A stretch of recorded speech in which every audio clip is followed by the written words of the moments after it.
Hey, hey, hey. Alrighty, guys. Let's get going. We'll get the camera set up here. I will like this.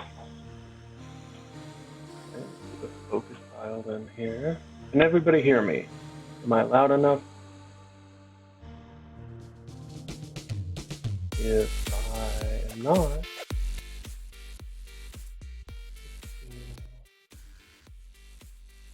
okay, awesome. Thank you, Mr. Inhumane. Hopefully there's a little bit of background music. I'm still trying to figure out how to do the background music stuff exactly. I can't hear it on my end though, so that's a little weird. I don't really love that, but I'll have to figure that out later. I hope there's a little bit too loud. Let me know if you can't hear it. I can try turning it up a little bit. We are just adjusting this kind of stuff. It was playing volume over. Okay. Cool.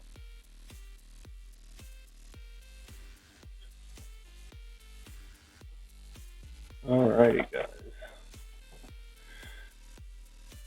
Alright, we got 3 people in here.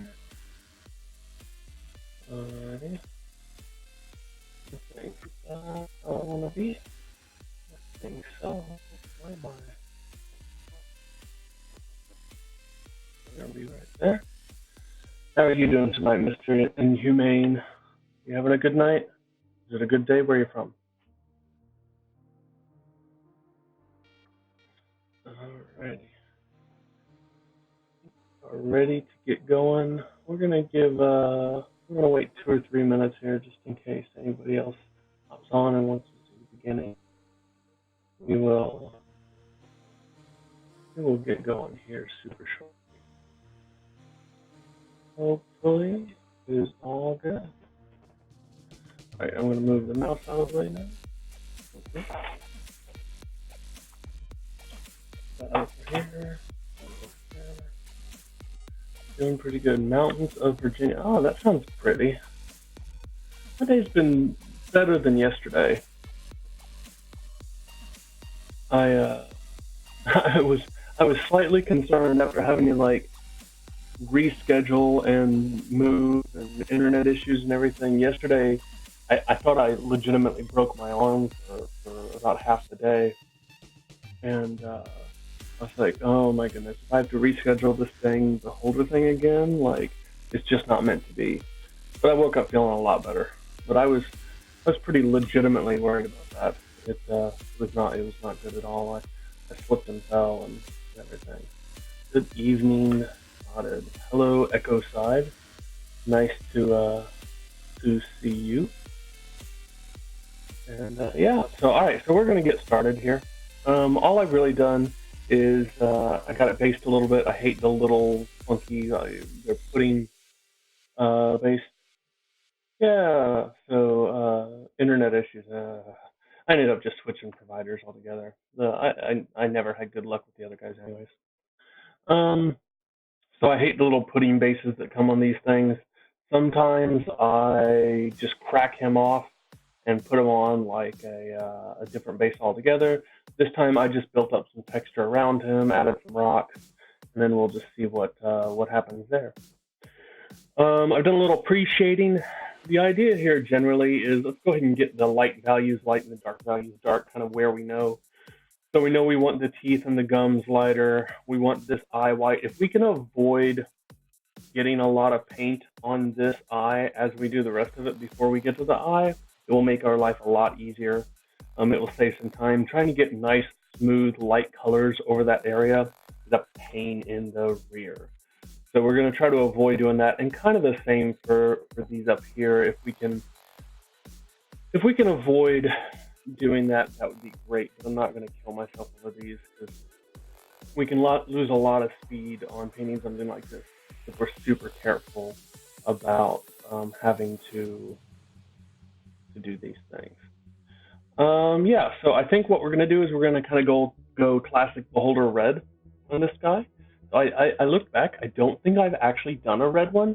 I thought about doing something funky. I thought about doing something really strange, and I was like, you know what? If I try to do any of that, it's going to turn into like a 6-hour live stream, and I don't know that I have the energy for that. But we're going to try some fun things.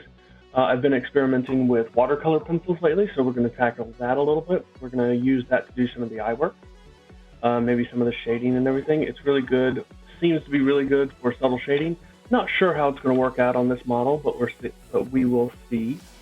It's really only a technique that I've been playing with very recently. So we will just have to see how that goes. Getting our brushes out here. So if we're doing red, we are going to start with we're going to start with a real deep kind of purple. If we want to start red, okay. Normally I would airbrush this, but being on stream, I'm trying to reduce the amount of airbrush work that I do because it's a lot harder to do on stream. So we're going to take our Pro Acryls. We've got some burnt red, we've got some purple here, and then we've got watercolors here too. The watercolors are great for layering. They're not super fantastic for putting down a base coat. So we're going to kind of avoid those for the moment. We're going to cover almost all of the dark light values, and that's fine. They will still show through a little bit. And really, this is the main thing here was to help me kind of pre-visualize that. We're going to do pink gums, pink mouth, kind of fleshy colored there. We're going to do some color in the iris and some veins on the mouth and some teeth colors. He's going to be kind of plastic. So the first thing we want to do actually is get some color in the mouth, because it's kind of the messiest thing that we have to do. And when we're doing something really messy like that, we don't want to have to worry about having to get things otherwise.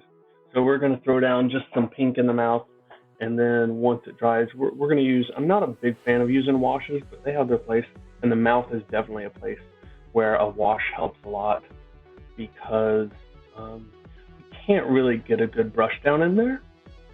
And when we can't, hey, Devious Dungeons, hey, Brad.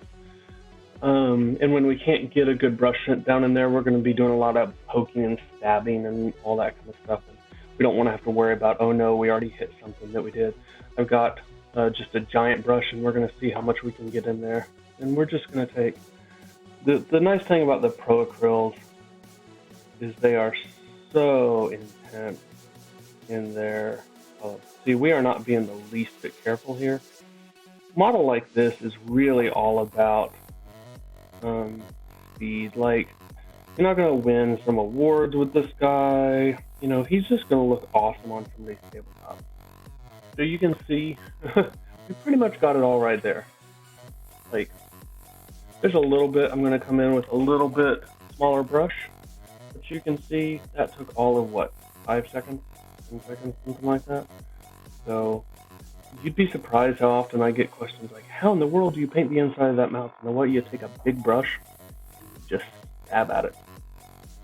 And that's about it. All right, there we go. So we're going to wait for that guy to dry and move on to other things. Man, those Pro Acryls are so stinking pigmented. They just don't want to come out of the brush sometimes. That's a good thing, you know? Oh my gosh, look at that.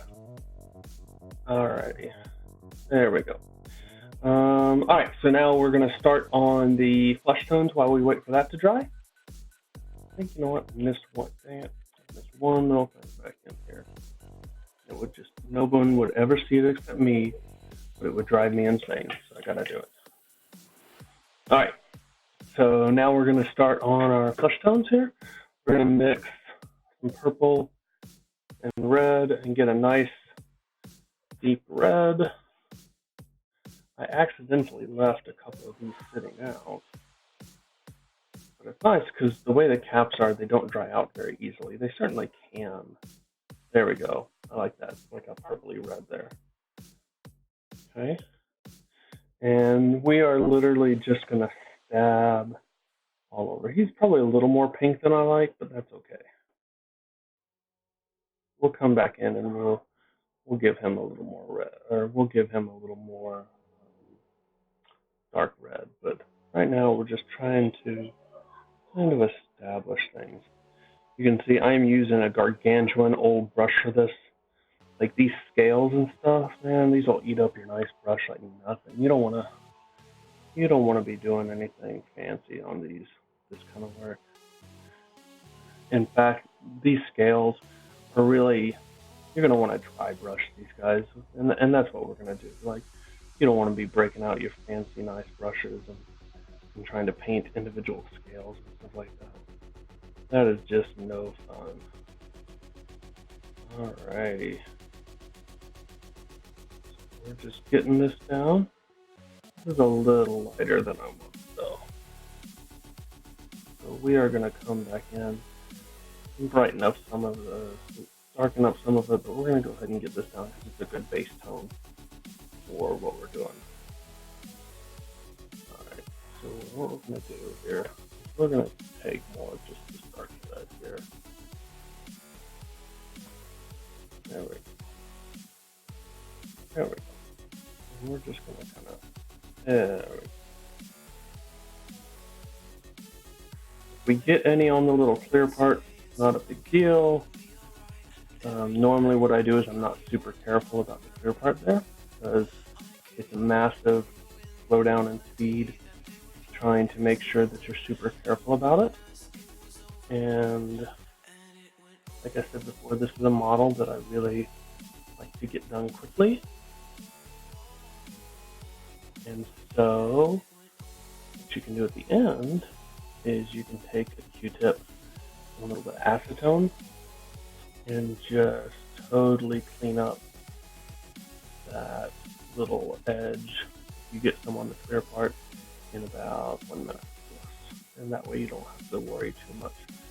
And I said I was going to try not to get stuff on there. I totally ignored that in all of 5 seconds, didn't I?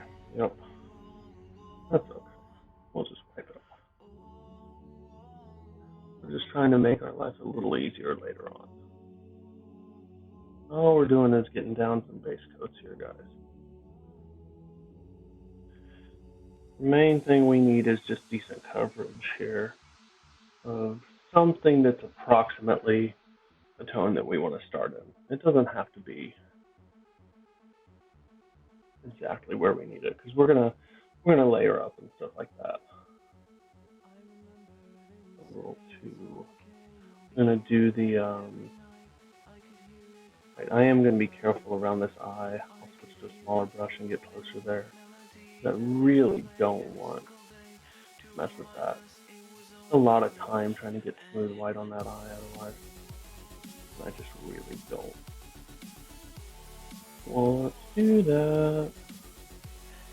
So you can see this is just all about getting this in there, getting this fast. Nothing fancy. There's a surprising few number of tricks when it comes to doing this kind of stuff.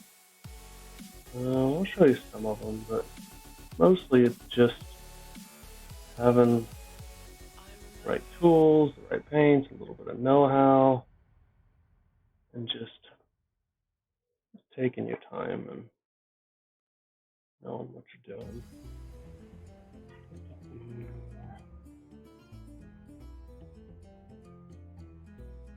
Alrighty.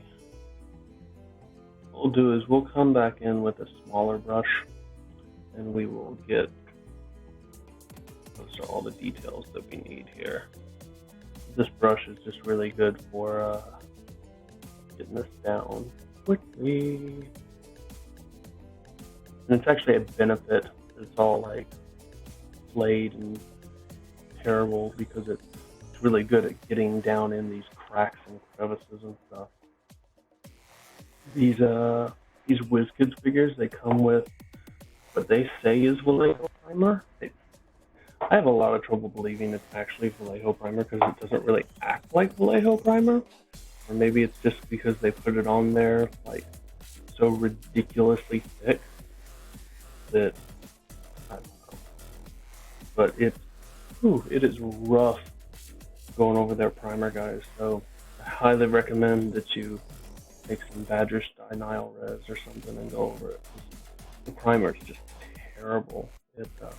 Stuff doesn't really want to stick to it, and I know it helps if you wash it, and I do wash it, but I think at the end of the day, it's still pretty terrible primer. Okay, The worst thing you can do at this stage is end up with a lot of little white spots showing. So this needs to be pretty good coat. So make sure we really stab down in there and turn your model all around and make sure that what we don't have is a bunch of unpainted places. In a model like this where there's so many crevices and cracks and stuff like that, that's a real distinct possibility.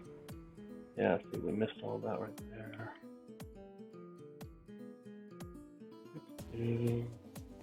Alright, so like I said, we went a little too pink to begin with, so that's okay. That'll clear up. Okay, I think now what I'm going to do, come back in. Yeah, I know, right? Definitely not normal Vallejo primer. Must be like their industrial stuff. What I suspect, here's what I'll tell you I suspect, is that they have put a crap load of the equivalent of like flow improver to keep their machines from clogging on the primer into the primer. And so what it does, because it's got a crap load of that stuff in it, is it makes it almost kind of slick and soapy. Because if you've ever used way too much primer or way too much flow improver, that's exactly how it acts.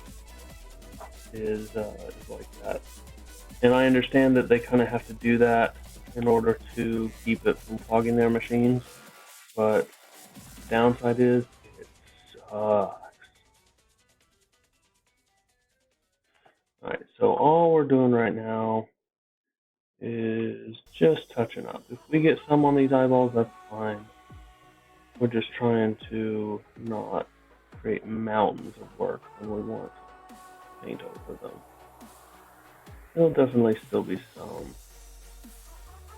but we're just trying to give ourselves a little leg up when it comes down to it.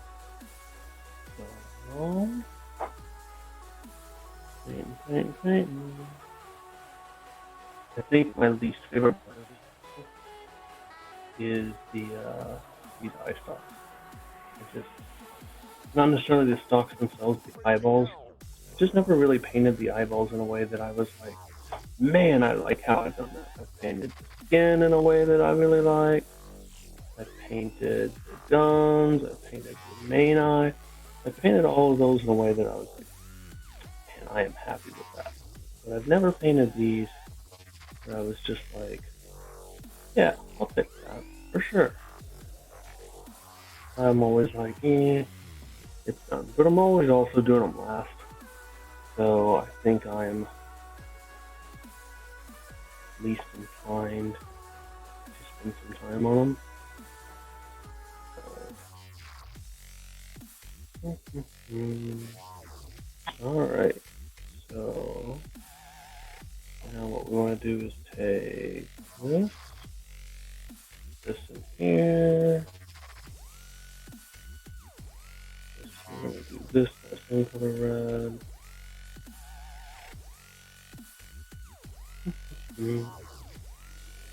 Like I said, I really don't want to hit the main eye because that will just cause more issues than it's worth.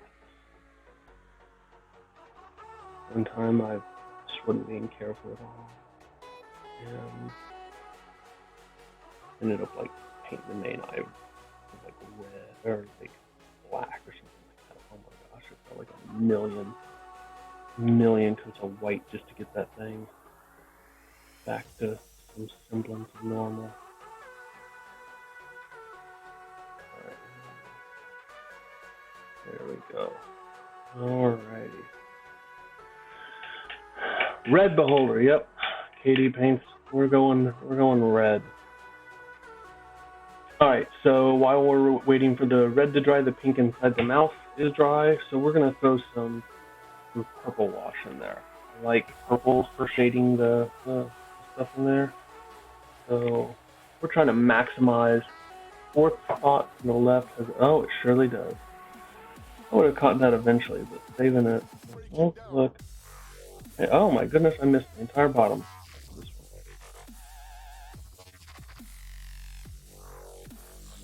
what I get for being in a hurry, huh?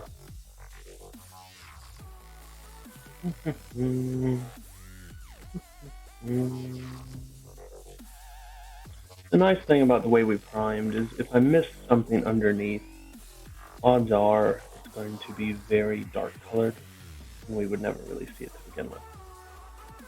Most of it, not all of it. Don't rush me. All I do is rush. Like, I don't know. I'm not like the world's fastest painter, but if this takes me more than a couple hours, I'm gonna kind of. Says me, yeah. Okay, so back to purple washing inside the mouth. We're gonna lay this on pretty thick. Oh no, the mouth is not dry. Alright, well, it's just the tongue, I think. We'll go ahead and throw some in here. Sometimes actually a wash works well even when it's not totally dry. It tends to just a little bit, and that's okay. It's okay. What we'll do is we'll come back in afterwards. And we'll kind of highlight and stuff like that in there. But all we've done there is just add just a little bit so that we can see everything. The mouth, inside of the mouth, is probably the least important part of this whole mini. How late? I have no idea. I will be streaming until this is basically done. So if that is an hour from now, it's an hour from now. If it's 4 hours from now, I will cry and then keep streaming. Okay.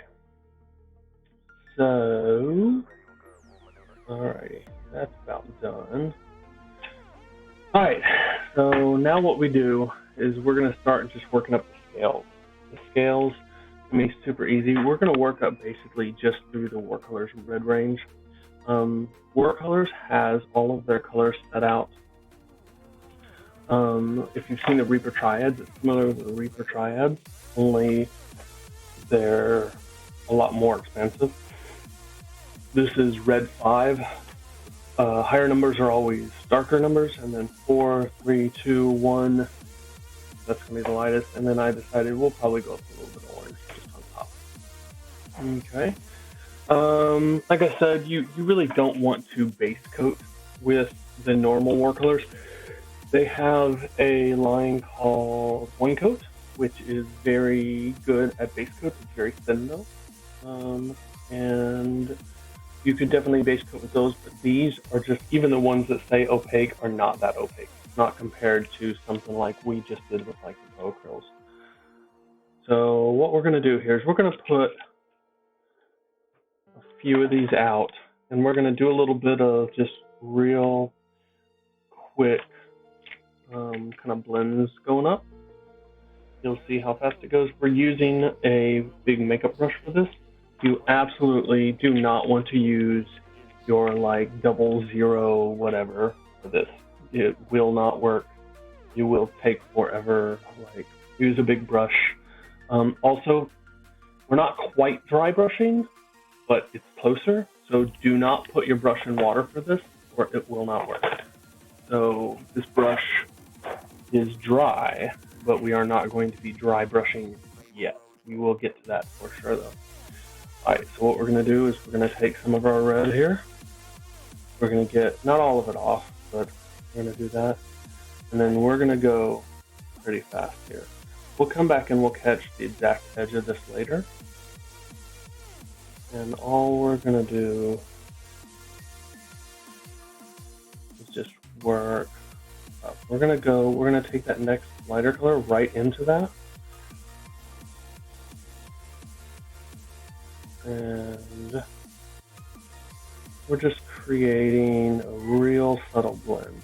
You definitely, if you have an airbrush, this is much faster with an airbrush, but I'm trying not to use the airbrush for everything here.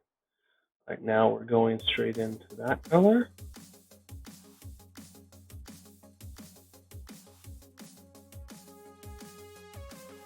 No. Alright. Okay, we're going to hit the underside of these stalks, the dark color. Again, we're not really dry brushing. We're wiping some of it off. We're not getting all of it off. We're trying to put down some color, but not really catch the texture yet. We will be coming back to catch the texture, but not quite yet. Here, we'll do some of this. Start hitting all these tops of this.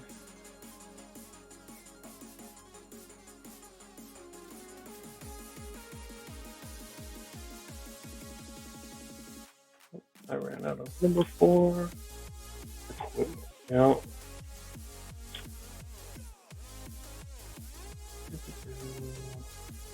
like my little help thing there.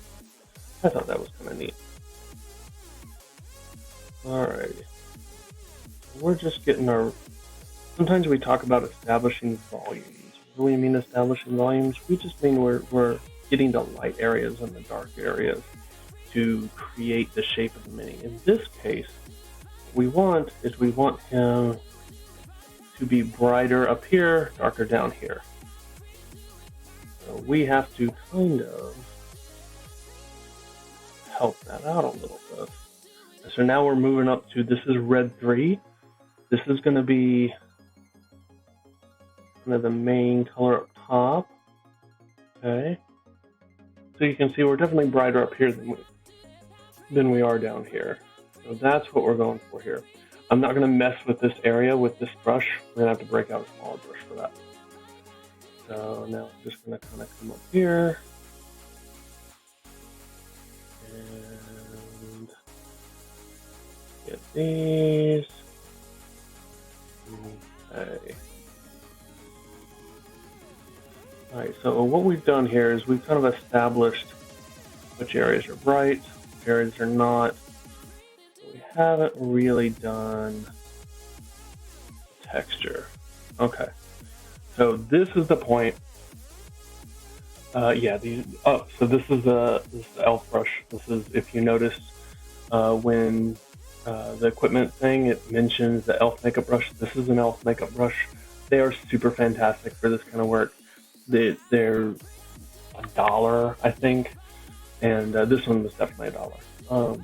And when you're done with them, drop them in a little bit of alcohol, and they will clean right up. And then you don't have to worry about annihilating your nice brushes on any kind of rough techniques like this. All right. So now what we're going to do is we're going to start adding texture. So we know that the bottom of the mini got number 4 and number 5. The top got number 3. So what we're going to do is we're going to start with probably number 3, because it's going to be too subtle if I don't. We're going to start with number 3, which appears to... Oh, there it is. Yep, we're going to start with number 3, and then we're going to start dry brushing. So Quarantino, you notice I didn't bother to thin these. So for this particular technique, you don't want to thin. For the stuff we're doing right now, I would not thin. I would not do it anyways. As far as them being a good consistency, only for this kind of work. If you're trying to do traditional like glazes and layers and stuff like that, no, you're definitely good. They're quite thick. But you want thick paint for the kind of work we just did. Most of the time, I'm not painting with super, super thin paint. I find it super slow and kind of annoying, so I try not to. But it's, everybody's like, thin your paint, thin your paint, thin your paint. You absolutely your paint if you are starting out, if you're not sure what you're doing, if you're trying to do certain techniques. But for the most part, I think thinning paint is a little overrated. All right, so now we're coming into traditional dry brushing. We're just gonna start. Oh, nope, that's gotta be totally dry before we do that. All right, so I take that back. We are not going to do dry brushing yet because some of this red down here is not dry yet, and if I hit that with that brush, it's toast. So what we will do is we will go ahead and do this section right here. real quick because it won't take too long, and then we'll start on something else if it's still not dry. Thick paint club, heck yeah. Thick paint for life, right? Like, I don't know. I mean, there's definitely a time for thin paint, but I think there's this like weird thing that's happened where yeah, people are like, you need to thin your paint, and everybody's like, oh no, and so they end up with like trying to paint the entire time with glazes. And it's like, oh, do you ever finish anything? Like, I mean, how much time does it take to do something? Alright, so our lighting for this model in general is going to be kind of, we want the light, so we're going to have the light coming in like this, and we want basically this middle part right here to be the brightest.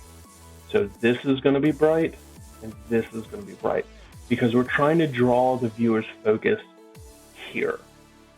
Okay, we want them to look at the eye, we want them to look at the teeth and the gums, so we're trying to get them to look right here. So what that means is that the brightest parts need to be right here. What we don't want to do is make the very top of this bright, because if we make the very top of this bright, when somebody looks at it like this, they're not going to see all of our super cool highlights. Okay, so we're not making this bright. So traditional zenith highlighting, everybody's like, you know, top down. So what you end up doing is you end up painting all of your highlights up here, and you'd put all your highlights up here, and all of this cool stuff up here would basically be the same value. That sucks. Like, nobody wants to look at that, okay? Because you're not seeing it. When somebody picks up your model and they look at it, all they see is all this mid-tone, and all the hard work you did on the highlights is up here. Okay, so what we're going to do is we're going to be highlighting down this way. We're going to be highlighting, this is going to be brighter, this is going to be brighter, this is going to be brighter, okay? So right now we're just going to work up, we're going to get, we're waiting for the scales to finish. Do that. You'll notice I'm not messing with this part in here yet. We will do that after the eye. Because otherwise we're just going to get paint all over it anyways. Regarding using a wet palette and thinning your paint, yes and no. I mean, it just, again, I'm not a super thin painter to begin with. So I'm using the side of my brush here. I don't like using, what I'm looking for. I don't like using washes on this model. I used to. It used to be like, oh, this is the perfect model to wash with. And I genuinely believe that that was the right thing to do. I mean, on the scales, obviously we use a little wash in the mouth, mainly because we can't get to it otherwise. I used to think that this was like the definition of a model you should wash. Look, it's covered in scales, right? All the wash will sink down in there. It'll look fantastic. It just doesn't. The problem is there's so much surface area on everything that you'll notice I thinned a little bit, but all I did was dip my brush in water. The problem is there's so much surface area that when you wash this model, it just ends up looking dirty. All right, so we're just catching some edges here. We're gonna come back in and define all this texture. I'm getting a little head start up here. Okay, so you notice I'm using the side of my brush a lot. All right.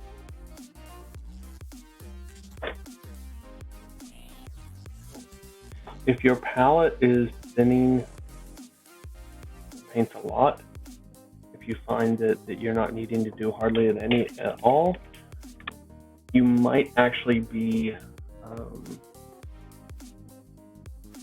what's the word? Your palette might be oversaturated, maybe. It just kind of depends. It's hard to tell on these kind of things. All right, our paint down here, yep, is dry. So we're going to start dry brushing to bring out the texture. The trick with dry brushing is you really do want to get almost all of it off. These makeup brushes do a really nice job on dry brushing, but if you do them wet, then you kind of defeated the purpose of it. This is going to be real subtle. This is not a like skip all the steps in like one level of dry brushing. I'm going to dry brush several layers here. And what we're going to do is we're going to make it progressively lighter and lighter. So we're only going to do probably one level of dry brush down here on the bottom. Because remember, we're trying to draw our viewer's attention to where we want it. So we want the attention up here. So we're not going to put all of our dry brushes down here. We're going to only one or two down here, two or three up here, and then a bunch up here. Okay? So we're trying to get the viewer to look where we want them to look. So that's what half of the painting is really about. Is about creating cool things for your viewers to look at and getting them to look at them when you want them to look at them. Okay. Alrighty, I got a little more paint on here just because controlling it a little more here. All we're doing here, yeah. I don't know how well the red's showing up on camera is not the only thing. Like, it looks red. I don't know if you're going to see all the detail we got. We'll see. It looks like super bright red on camera, I'm realizing. It's like neon almost. It's not quite that bad in real life. Keep getting pink down here. That must be bleeding through or something. It's really kind of annoying me. That's okay. Alright. So all we're doing here is just working through catching these textures, and we're just slowly building them up. We don't want to go too far here because we want it to look super subtle and kind of natural. And then what we'll do is we'll pick out a few real highlight spots with our actual detail brush then for us to pick out. This is almost... So red is an interesting pigment. Lots of people have trouble painting red. I need to go to red 2 here. Lots of people have trouble painting red. And the problem with painting red is usually picking your highlight color. You kind of have to decide whether you're going to go more orange or you're going to go more pink. And that's kind of the direction you have to highlight. Actually, painting red, not that difficult because it's a super transparent pigment. So what that means is that all of your blends will be pretty stinking easy. Like, they will kind of naturally want to blend, right? Alrighty. So you can see we're starting to build up, we're starting to get brighter right in here, which is what we're looking for. We also want kind of these stalks right down in here to be brighter, so we're going to hit them, because remember, our light is coming in this way. So this is going to be brighter. Now we're putting some on top up here too, just because we do want to create some visual interest there. We don't want these guys, somebody looks up, they're like, oh, it's just plain red. The cool thing that you have to remember here is when somebody picks up your model, you know what they can't do? They can't see the front of it and the back of it and the top of it all at the same time. So if it's not painted super realistic, where the light source, somebody can't be like, the light source could never do that, because they're not going to realize that the light is coming from this way if they look at this way and this way and this way, whatever. They're not going to do that. They're not going to notice that. They're just going to notice that it looks super cool no matter which direction they're looking at it. So make sure that you give your viewers, whoever's looking at your model, something to look at and everywhere, but pick one or two places to really draw their attention. So we're drawing our attention right here. Okay, so we're working up here. All right, so we've done So far we're on.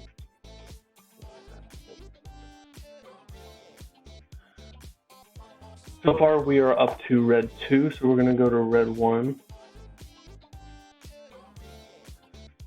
And then what we might do when we're all done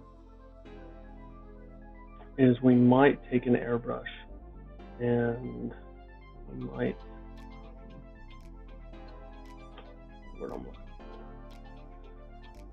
shade some areas and create a little more contrast in some place.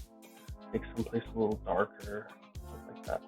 Airbrushes are great at the end where you want to take something a little bit darker and add some more depth to a place. They're much harder to do that in terms of going brighter. Like doing a really bright pigment with an airbrush is absolutely possible, but it's a lot harder than going dark. All right, so at this point, I'm going to take this and we're just going to catch some of these. Again, we're just looking to build up so that the viewer starts to look. So you can see we're definitely getting brighter and brighter. We still got a little bit to go though. So we're going to take our orange.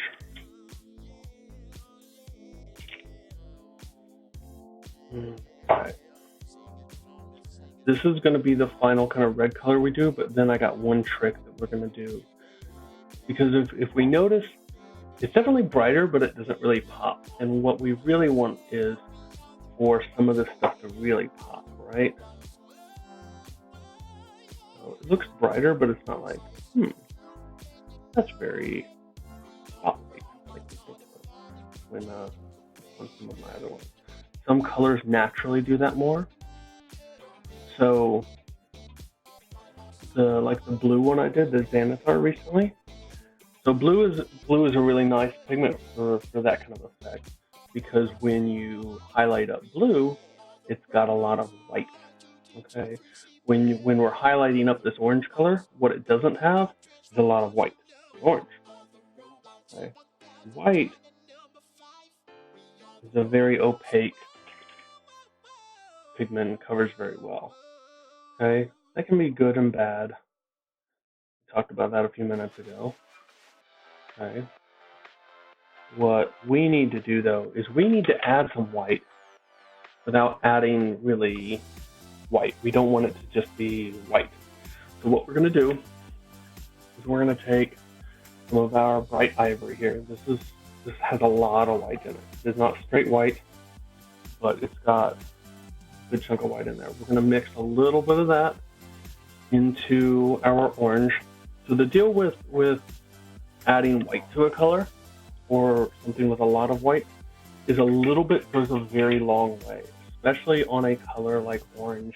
It's very transparent. It's a mix of yellow and red, both of which transparent. So orange is super transparent. It is not going to cover anything well, which is the problem that we're basically having. Okay. So what we want to do is we're going to add, see how we just took the tiniest bit of white and we just keep adding and adding and not really getting. We want something about like this.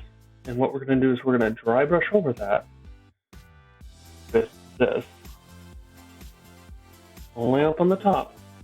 But then we're going to glaze back over it. And we're going to see if hopefully that gets the effect we want. 99%, yeah.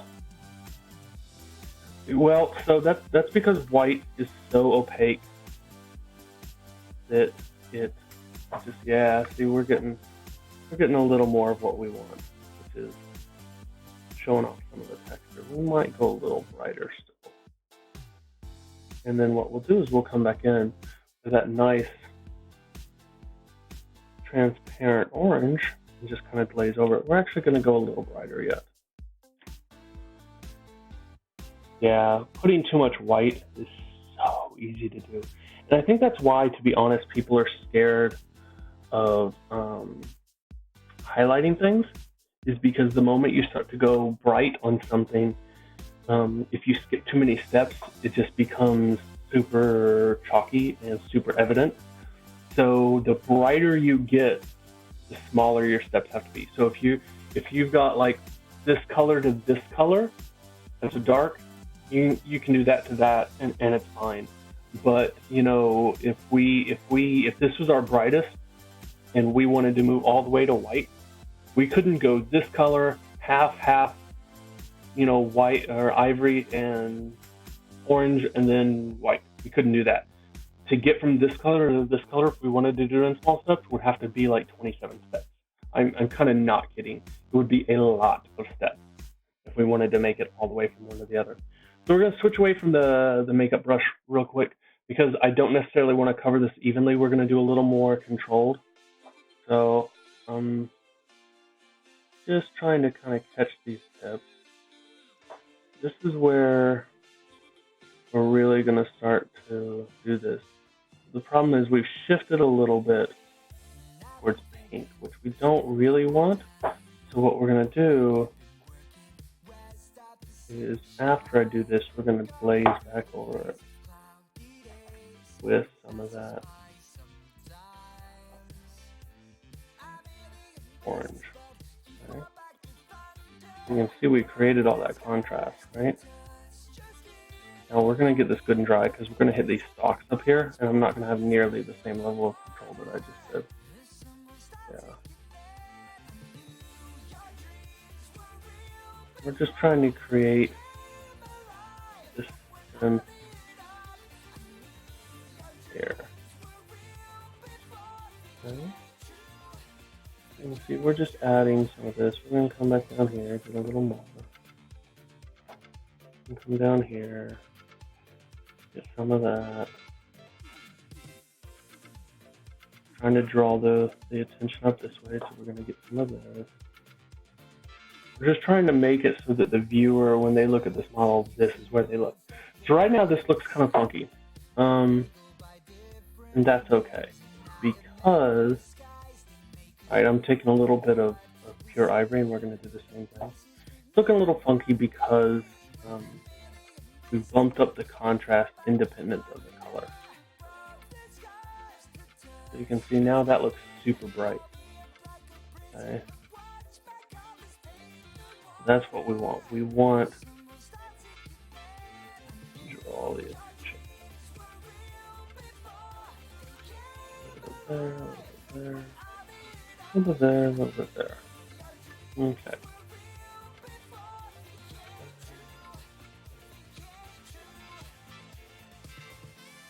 Okay. Alrighty. So now we've got good balance, but our color looks wonky, right? What we're going to do is we're going to come back in with this brush. Notice this brush still has not seen water. We have not rinsed this brush out since we started. When we're doing all these dry techniques or all these techniques, if this brush goes in water, like it's got to be totally dry before we start messing with it again. Otherwise, these techniques just don't work. I'm even avoiding spots on here that are damp. Okay, we do not want any more water in this brush. Okay, the orange is super transparent, so it's barely going to cover this, but it should tint it. This is the plan, at least, guys. Yeah. So see, we're tinting it back down now. Could we do that just adding into our orange? Yeah, maybe, but it would be a lot harder to control. Okay, so see, we got that nice bright forehead now, and it still looks orange instead of pink. So you can see what we did was we took a very non-transparent color, like white, and we used that to highlight with, so in this case, ivory. And then what we're going to do, we're going to take a little bit of this up here. Got to get all this. We used that, sorry, we're just adding some visual stuff up here. We're not spending much time on the top of these stalks. Like, Nobody's looking at that. Everybody's looking at the front of this model, guys. Like, don't spend your time on the back. Don't spend your time on the top. Just get it so that it's not boring, not insane, and then move to the front. Alrighty, guys. Alright. So at that point, see, we pretty much got what we want there. We got that nice bright spotlight. So what we're going to do, the thing is, we're just going to come in and just hit a few places just to really pop it. We're just going to kind of make an outline here. You know what? I think I forgot to add the orange here. Okay.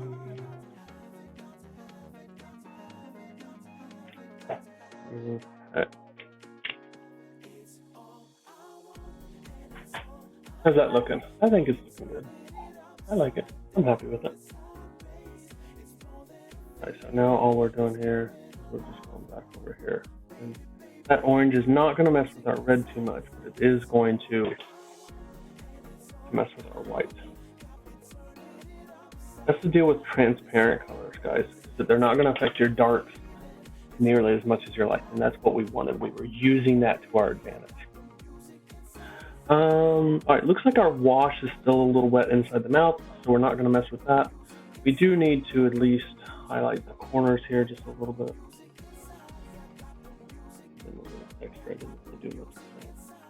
Again, that's something that nobody's really going to pay too much attention to. We're not going to spend a lot of time on it. Models like these guys, like, pick where your audience is going to look. Yeah, so you see the, yep. So the blue beholder, same concept. We're drawing the viewer's eyes to where we want them to be, right? So what we don't want to do is kind of make the same color everywhere, because it doesn't really give the viewer anything to focus on. All right, now what we're going to do is we're going to come in and we're just going to catch the inside, underside of this eyelid here, because it's going to be easier to do this now, I think, than after we do the eye. And this isn't something you really have to do too terribly. What you don't want to do is just leave it white, so that if somebody turns it the wrong way, then it will do whatever. We're going to get a little bit in here, but we're not really painting this yet. We're just throwing a little bit of color down. Okay. All right, let's do the gums. We're going to do the gums. I'm going to start purple. Oh man, the arm that I hurt yesterday keeps going numb when I'm sitting here. I got to take a small break to make sure that my arm does not go numb on me.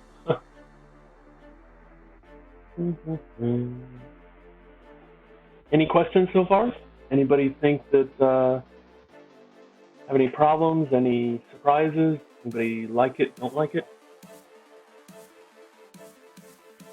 How long have we been streaming for? Where's the time? Yeah, time somewhere. So an hour. Oh, that's not good.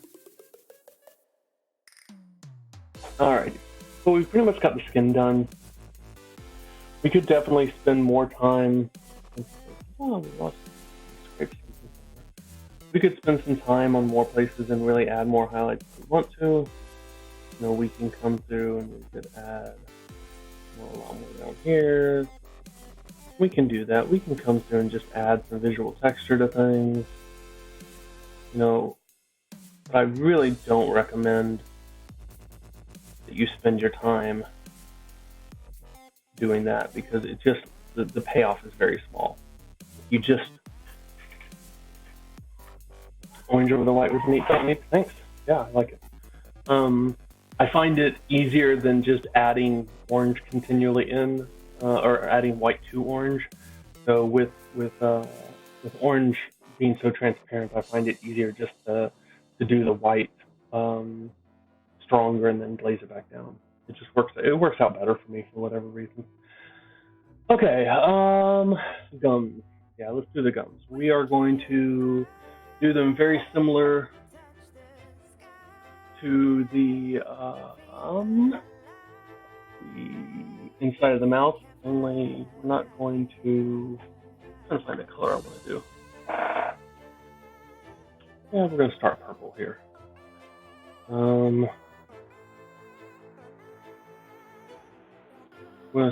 We're gonna put some purple down on it. I'm beating my brush up doing that little bit of scale work. It's revolting a little bit on me. All right, guys.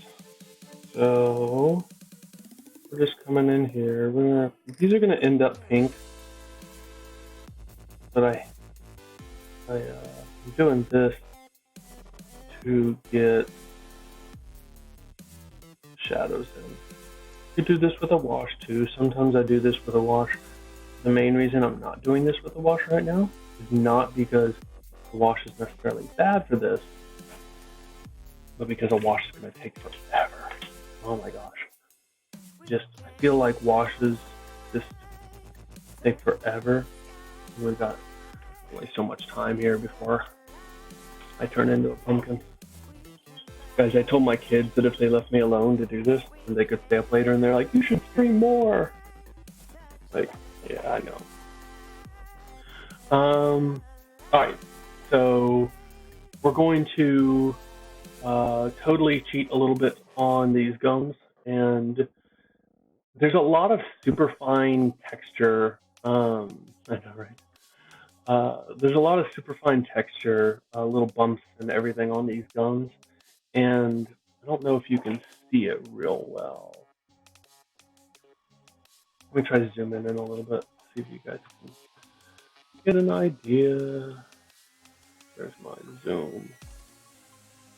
No, this camera does not zoom much. It's like, oh no. Focus. That's weird. Why is that not focused? There we go. Okay. So there's a lot of really fine stuff on this gum. So what we're going to do is we're actually going to take this little tiny makeup brush, another elf brush, and we're gonna dry brush real lightly across these, just to pick out the texture so that we can see it. We're not necessarily going to leave this still a little wet. Okay, that's still wet. So what else can we work on right now? Let's start base coating the teeth so that we've got this. We're going to do like a bone texture there. So we're going to start brown, and then we'll work up through bone colors while we're waiting on other stuff to dry.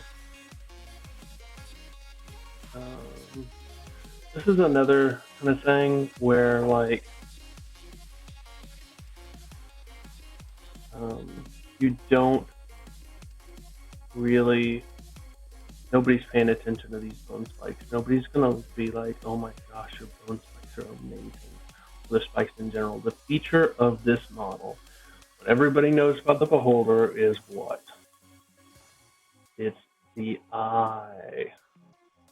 Okay, so don't spend all your time on other things. So these bone spikes, we'll give them a few layers. You know, we're not going to leave them one layer.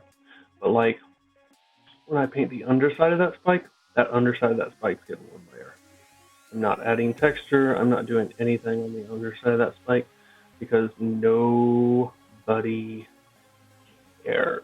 Not a single Beholder have I ever done where I got it to a client and they were like, oh my gosh, you only put one. I'm gonna need to move this back a little bit here. They were like, you only put one layer on the underside of the spike? Like, I'm not paying for that. Yeah, not so much. To be honest, this is a model where those elf dry brushes we use a lot. We're probably going to use a makeup brush on these spikes too. Closer to the way we did it, though, starting off with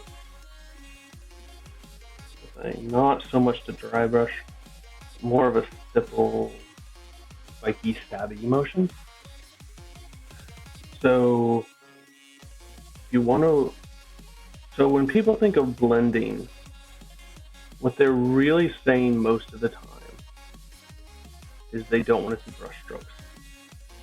That's what they're saying. One way or another, they don't want to see brush strokes. Okay? That's a valid thing. Sometimes you want texture. Okay? So there's a couple of different ways that you can kind of avoid brush strokes. One of them is by not using a round brush like this. It's very easy to see where a round brush stops and starts. Like, it leaves a very distinct, very hard line, and there's just not a lot you can do about it easily. That's why, you've got to start introducing things like, glazing and wet blending and all these other kind of techniques where you're basically trying to hide the brush strokes because it leaves such a hard edge. So most of the time, the answer is still, use a round brush because you need the control. But if you don't need the control, if you've got a fairly large surface area, or if you've got, I'm looking for a darker brown here. If you've got a fairly large surface area that you need to blend in some sort of way, not using a round brush, using one of these e.l.f. makeup brushes will actually save you a lot of trouble. It will make your life a lot easier. All right, we're just going with a darker. This is a dark umber, and this is gonna be the only coat we put on the underside here of all these.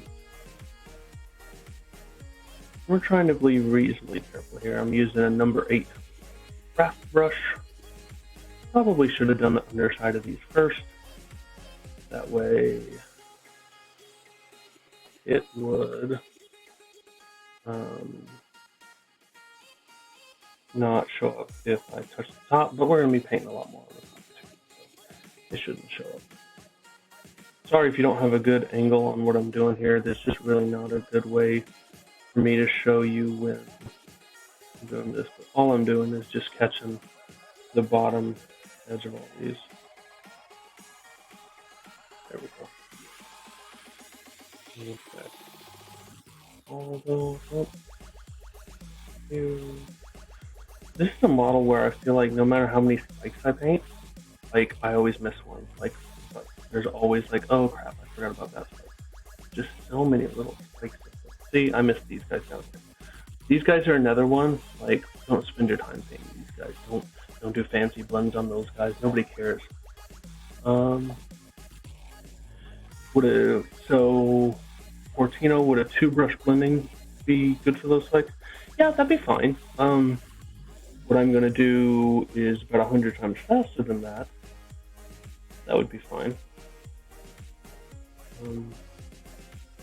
It just really depends on what level you want to take these spikes to.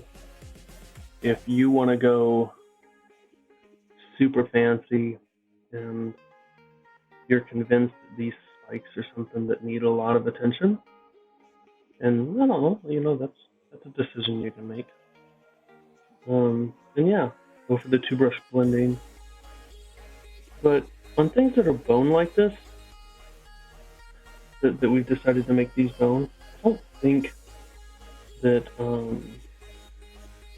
the super smooth attitude, the super smooth thing that you get from 2-brush blending is needed. Like, as long as you don't have a hard line, you're probably fine.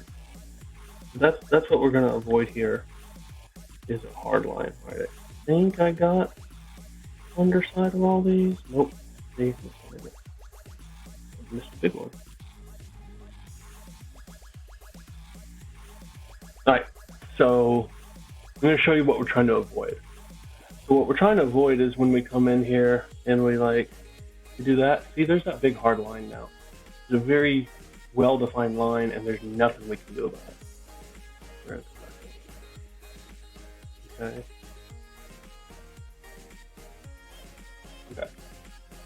So that's what we're going to avoid when it comes time to shade these. I guess we'll just go ahead and do since we're on them already. All right. We're going to use this same little brush that we got out earlier for the gums. And I gotta wait for those two that I just did to dry. If you're wondering what I'm drinking, some people care. I am drinking coffee because I was about to fall asleep before this started, and I didn't think you guys wanted me to sleep. And this is from the Georgia Renaissance Fair this year, which I highly recommend checking out if you're in the area. It is amazing. It's permanent structures set up, and it was an absolute blast. And this says the floggings will continue until morale improves, or until I get my coffee. Will I be up forever drinking coffee at 9 o'clock at night? Absolutely. I will probably not go to sleep now until very, very, very, very late. But that's okay, just more time to paint, right? All right. So what we're going to do is we are going to pull out some bone colors. This is a Reaper Bone Triad. This is Bone Shadow, Aged Bone, Polished Bone. I really like this particular bone colors. I think they look very realistic for bone. The jump between the shadow color and the mid-tone is a little strong. So it's not the end of the world. Oh, really got out. I'm using the AK Wet Palette. I like the AK Wet Palette. The only thing I would say is that it's a little small. If it were 50% bigger or twice as large, I would love it.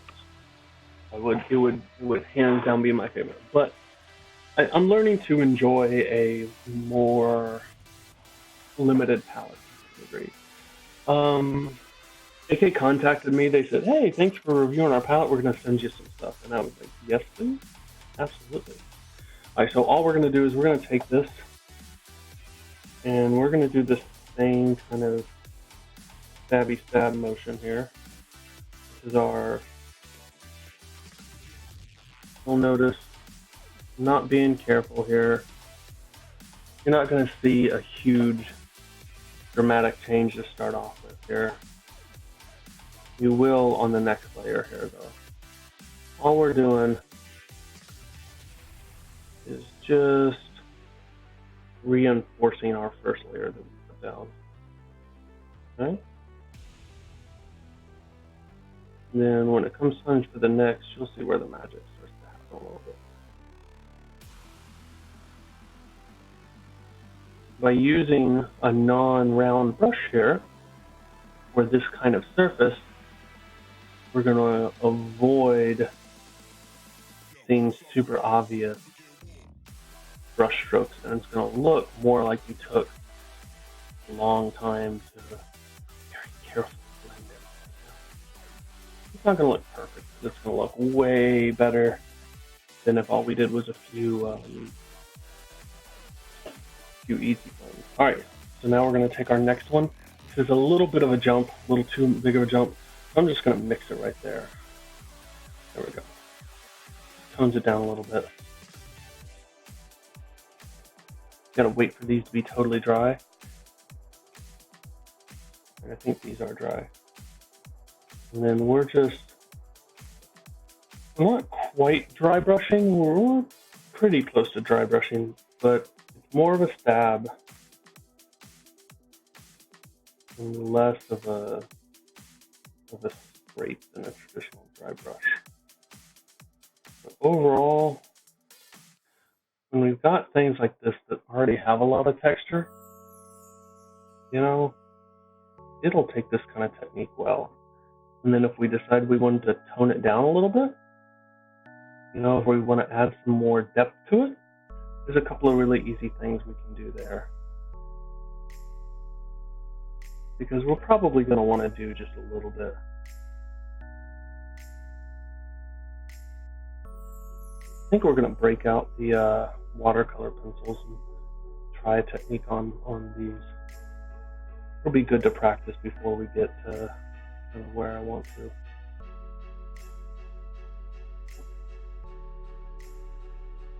Alrighty.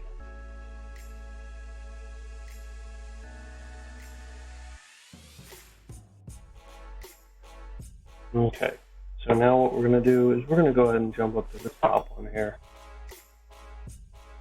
And we're just, notice we have not dipped our brush in water. Oh, we missed one up there. We missed this guy right up here. Notice we have not dipped our brush in water. If we dip our brush in water when we're doing dry brush and stippling and stuff like that with these big brushes, it kills it right then. Like, you gotta start over. All right, at this point, we're only hitting edges here.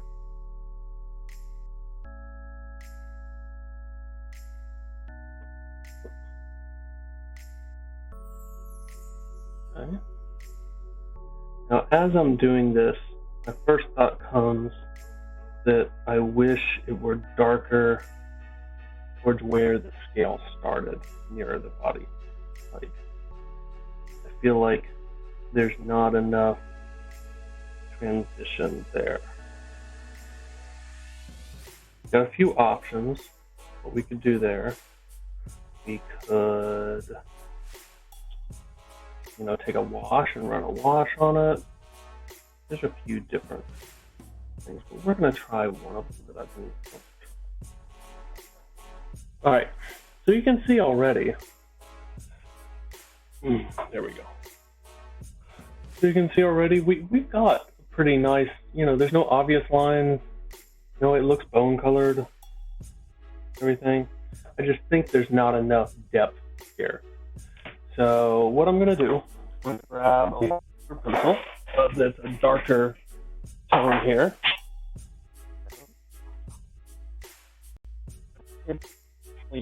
Very much.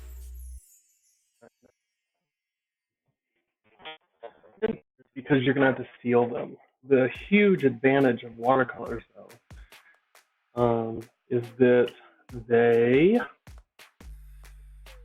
can be just, if we decide to do this, sorry, anticipate needing to use this one. Hold on, guys.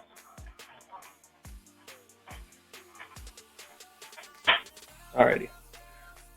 So what we got here is just a walnut brown watercolor pencil. And so what we're going to do is we're going to dip a little bit of that. And then we're just going to come in here and we're just going to, that's no good. We're going to do that, and we don't have to be careful at all. Okay, we're just coming in here and we're just going to shade these, and then all we're going to do afterwards, you'll see, is take a damp brush and kind of activate the watercolors,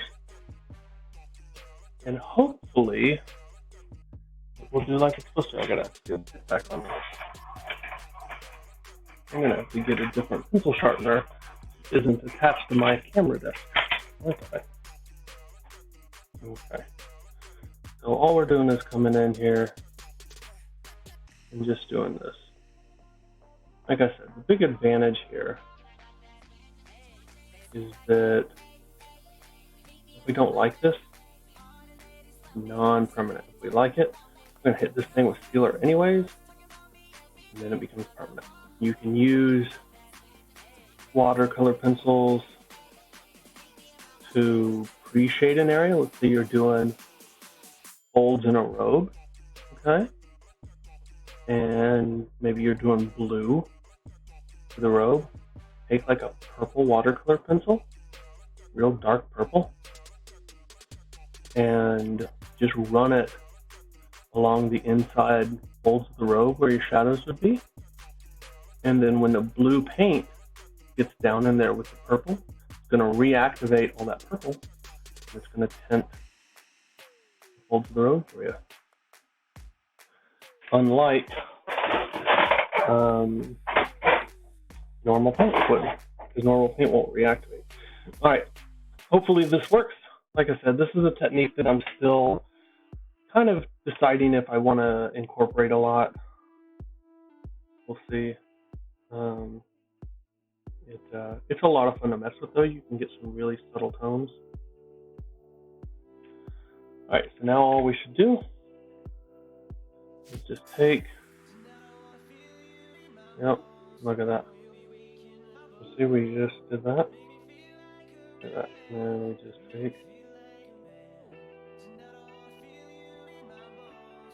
see what we did there? Just reactivate some wet, and see now we've got much darker tone right there, and see how subtle that transition is, and it was just no work. I mean, you saw, guys, there was nothing fancy about that at all. All right, so let's take this one. You got a good clear view of this one. All right, all we did was take a little watercolor pencil, and then we're just taking a damp brush. Look at that.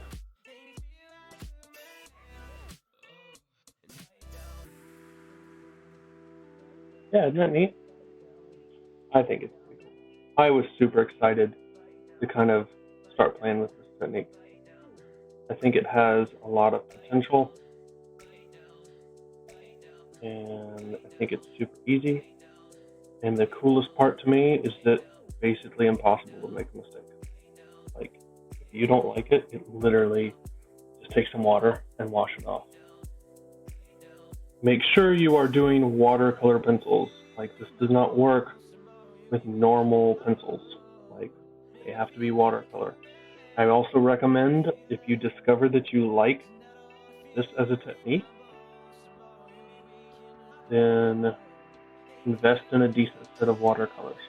Like, the Crayola ones at Walmart or whatever are not going to be super great for it because their pigments are just really weak. So you can see how fast this is going when I do this, guys. Like this is super, super fast. And very, very easy.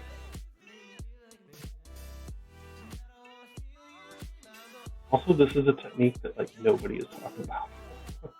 Like, I kind of don't understand why. Like, I asked on one of the Facebook groups. I was like, "Am I missing something? Like, is there a reason that nobody's talking about this?" And everybody's like, "I've never heard of that." I'm like, well, okay, apparently I'm special. Prismacolors are decent, yeah. Okay, about the only thing I want to do here is catch a few of these edges now and kind of make sure that we've got them properly highlighted, because it's going to help make these look sharp. I'm not going to go through and do every one. Well, this is why I hate acrylics sometimes, is that if you mess up, like, there we go. Okay. We're just going to really highlight these front ones. Again, nobody really cares about the rest of the model. I'm not saying don't ever do the rest of the model, but I'm saying you should definitely spend time where it matters, and that is on these ones. All right, our purple there is dry now. Let's take some pink here and let's, yeah, I know, like nobody does this. Like, I'm special, y'all. Like, but I mean, it's really cool. It's a seriously neat technique. Like, I can't believe that no one else is doing this. All right, so all we're doing is just some pink here, kind of catch these edges. Okay, you can see we're adding in there. We're going to take a little bit of the white. We're going to do it a little bit brighter. And then what we'll do is we'll just tint this back down with some of the pink. I'm not going to spend a whole lot of time on the gums, especially since I've been going an hour and a half here.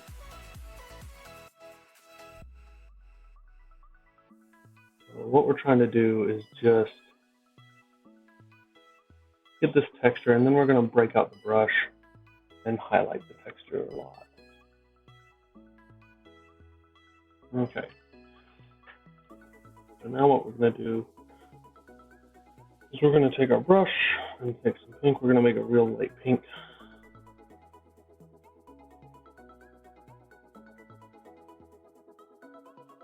I grabbed a ginormous brush, but that's okay. And all these places that we kind of made pop out. We're just going to give some extra stuff. Like, sometimes the cast on these teeth is really bad, y'all. Like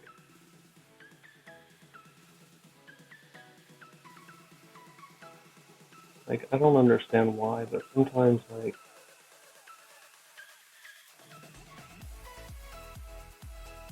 it's just total trash on the gum.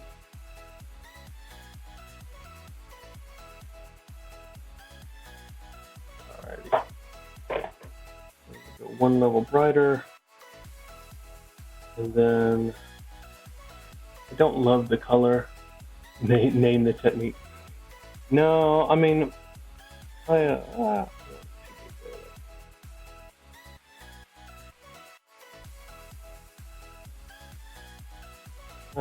talked with a few other people who have done it before, so it's not totally my thing. It is way more common, apparently, in the scale modeling world. In fact, AK, who makes this wonderful wet palette, they are going to send me some of their weathering pencils, and they are just watercolor pencils of very high pigmentation. Alright, I've got that. I don't really love the color of it. It came out a little too pastel for me. Yeah, he's gonna have some serious gingivitis. Came out a little too pastel, so what we're gonna do is we're just gonna take a little red ink and we're just gonna throw over this. It'll tint it back down to a closer color to what I want, and then we will probably call the gums done after that. We will see. I always feel like every time I do these gums that I experiment with a different way to do them. I don't think I've ever painted them the same twice, but eventually I kind of like whatever it is that I do. Sometimes I go through a few iterations.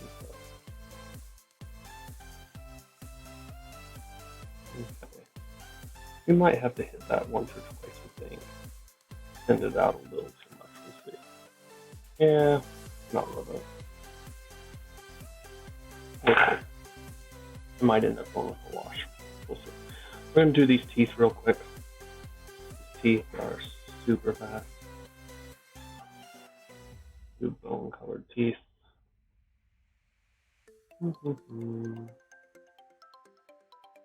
Might use the watercolor pencils to do some stuff on the teeth. And then we'll do the main eye. And then we'll go hit my nemesis.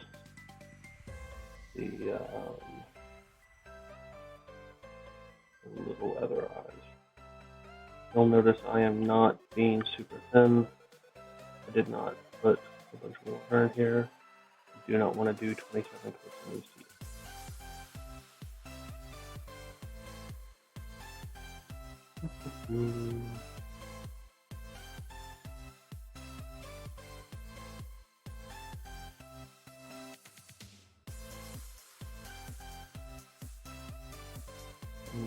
Okay. Kind of looks Borderlandish. Oh yeah? Okay. Sure. I can see that, I guess. We're just going to catch the insides of these teeth a little bit. I'm not going to spend too much time there.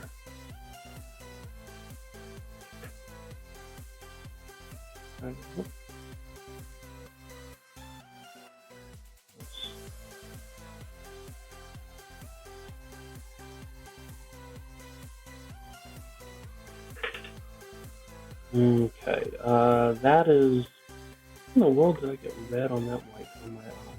That makes me so mad. I got that red border. Arrgh! I didn't even realize I did that. I'm going to have to paint over that and give that a moment to dry.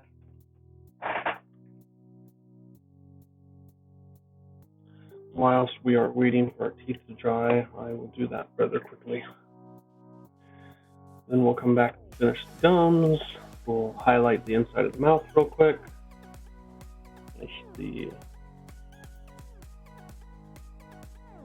That is a much darker white than I. Great.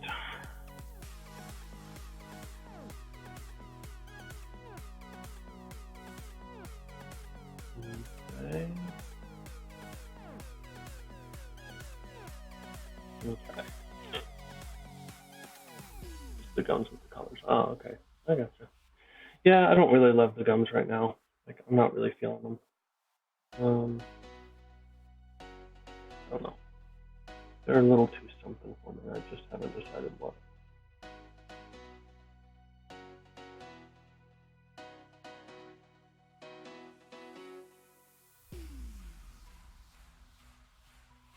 I think that I always put purple in gums, but I don't know. I'm not liking it this time. I didn't do the bottom gums at all. Gotta fix that, don't I? Alright, what we're gonna do is we're gonna take this purple again, but we're gonna tone it down with a little pink.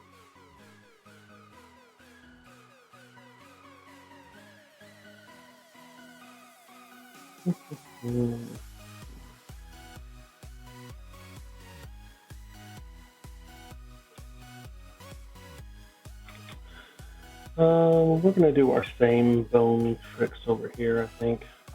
Just brush all that dry. Nope. Ah!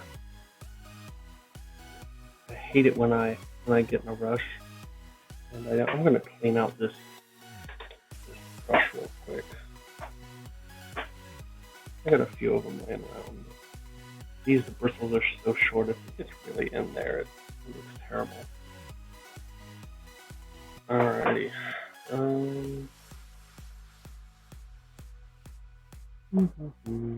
gotta decide what I'm doing with the gums. I think part of my problem is the purple is too high on the gum still. I don't like that. So, yeah. I think I tried to cheat too much, guys.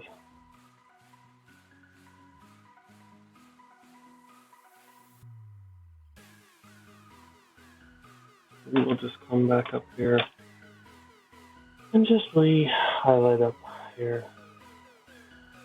Sometimes I get just a little ahead of myself because there are certain parts of the mini that I don't really enjoy doing. So I want to take the time to do. But I usually end up regretting that because like those gums, I probably could have been done by now if I had just not tried to rush through it. But you never know.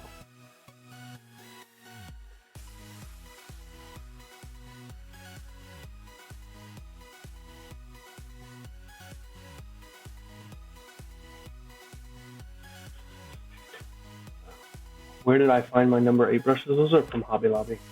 They're not carrying the green handled ones anymore. They're like gray. I got one over here I'm gonna grab. Not This is what they look like now. Same brush, different brand, different packaging is all. Hobby Lobby changed their like in-house craft brush brand is all. Alright, so we're gonna come back to these again. Do this purple here.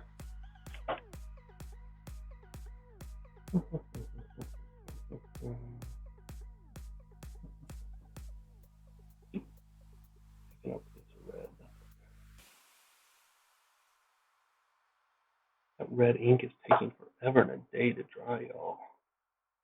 Like, I know it takes a while normally. I just feel like it's taking forever. Looked on the website and couldn't find any. They have them on their website. I'll send you a link. If you look on the post I shared the other day about cleaning the cheap brushes, there's a link buried in one of the comments about where to find them. They're, they're not really anything super special. Like I wouldn't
highlighter just in the middle there.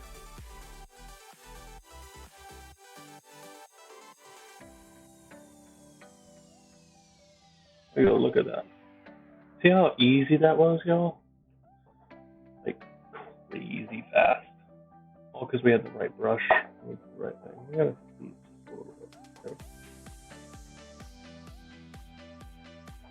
Okay, we got a little over here. All we're gonna do is just Alright, now I like a little bit of yellow in my teeth. I like them to have it. So what we're gonna do is we're gonna take our watercolor pencil and we're just gonna do just a little bit of yellow. This way, if I decide that I don't like it, you don't really have to worry about if you do it wrong. In fact, the texture on there already, we could probably leave it like that even. See, we can't really, there we go. All we're doing, now I'm just gonna smudge it a little, there we go. See, now we got just the barest hint of yellow, and we didn't have to worry about if we went way too far with it. So, I'm really liking the watercolor pencils for things, guys. Like, it's just kind of a neat technique. Alright, I suppose we better, let's finish up the mouth real quick, because we are not going to spend long on it. We're just going to hit highlights. I know, right? Yellow really, the watercolor pencils really are. If I had any sense at all, I would have done this before I did the detail. We're really not going to spend long on this. All we did was we took some of our base yellow, or our base thing, and all we're going to do is put one little highlight right on this pond here. That's it. That's all we're doing in there. Alrighty, guys. So now what we're going to do is we need to do the main eye. So unfortunately, we've got some spots back in here and way back in there that need to be colored before we do the main eye, because we're not going to be able to get at them afterwards. If you learn nothing else from this video, you should learn that watercolor pencils are awesome for doing some things that you just would never expect, right? Like that's the thing that you should learn.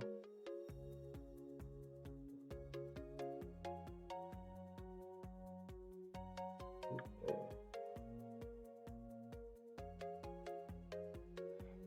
Right along this edge is, I know what I'm gonna have to do. I'm gonna have to black line that at some point. And then we're going all the way back in. And, I'm gonna go all the way back in there. Okay. Alright. I'm not gonna worry about the red we got back in these corners, because we're gonna do some red funky stuff back there. Alright, so we're gonna start off putting in his black, because we're gonna use the watercolor pencils, I think, to do the main color on this side. We're gonna try that. We're gonna see how it goes. Because I think that sounds like a lot of fun. I saw a guy on Heavier Metal. If you're on Facebook and you're not following the Heavier Metal, it's heavier, like heavier, but leave the H off, Heavier Metal group on Facebook, it is probably the top 1 or 2 Facebook group for miniature painters in terms of like the most jaw-dropping, like, I don't know how they did that kind of work out there. Like, it is, there's a lot of artists on there that make me look like I paint with finger paints. Like, they'd have been done with this 2 hours ago and it would look 2,000 times better. So, yeah. Alright. This is a size 0. I'm only doing this. I could do this with the 1, but I'm trying to make sure that I don't get it anywhere else. And all we're going to do is paint this there. I almost hit that. I think I can make that.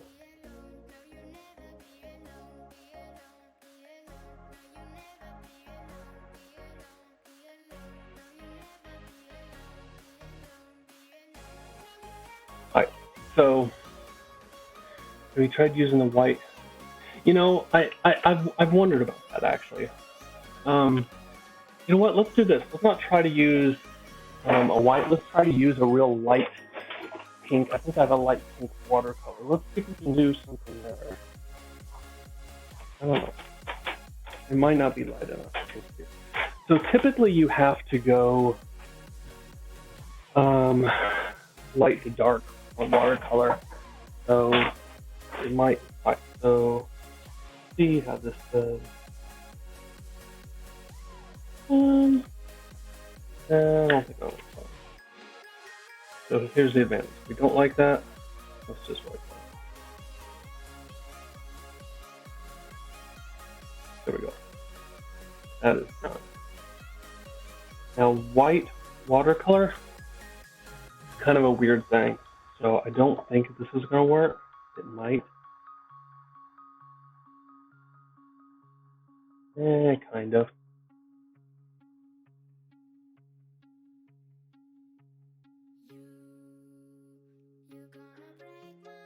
Let's see what happens if I tone it down a little now.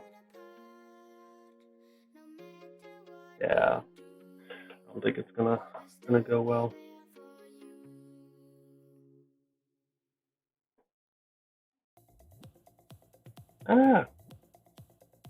White. You know what? I think that just straight up scratched the paint off. All right, just a second, y'all. I'm gonna take that airbrush and blow that water out of there and let that dry. We'll come back and fix that after we're done. I think that paint just, I think that watercolor tip, I didn't sharpen it, so it was very rough. I think it's just white. I think it scratched the paint off. All of it is.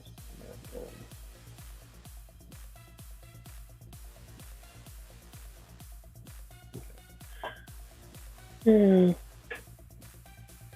I need to do. I know what these. Need to make all of this.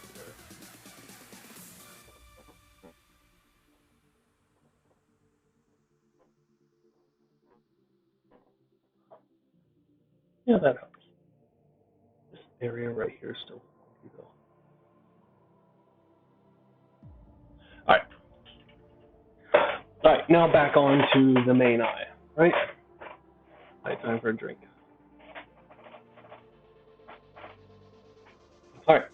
So the big advantage of doing the watercolors for the main eye here is that normally we have to be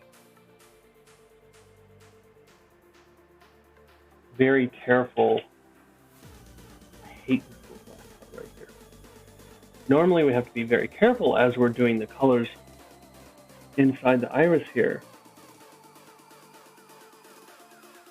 that we don't get them in the black part and that we don't get them on the rest of the white of the eye. So it's this very indeterminate, like, stay inside the line kind of thing, or you've got to go back and touch up and then you risk it. And so it's very difficult to get it exactly where you want it. So we're going to see if we can do what we want with watercolor. We're going to see. If it doesn't work, then we will do something else. The deal with watercolor pencils is generally you have to work dark to light. What we're going to do is we're going to try sketching these in. It'll look really light at first. So you can see I'm just putting this yellow in the middle. I'm just putting this yellow in the center here. The thing, I played around with these watercolors a lot before I decided to do this, guys. So this is not quite exactly haphazard. The thing to realize, and we kind of saw this with the brown when we did it before and everything, they are going to activate a lot brighter than they look right now. Okay, so when we go and we hit them with the water, they're going to activate a lot more. And they will smooth way the F out. All right, so you can see we've been doing this, what, I don't know, a minute, something like that. These are Faber-Castell Albrecht Dürer. These are considered very nice ones. Like, these are, all right, now what we're gonna do is we're gonna go put a few red flecks down in here. All right, so you can see we did basically, I mean, that was 3 minutes of work, and with me talking, trying to pay attention to you guys. So let's see what happens when we activate them. Do we like it? Do we? All right, when we go to activate these on this, we just want a damp brush. We do not want a wet brush. You also want to activate light to dark. So we don't want to start in this dark and work light. We're going to do the other way around.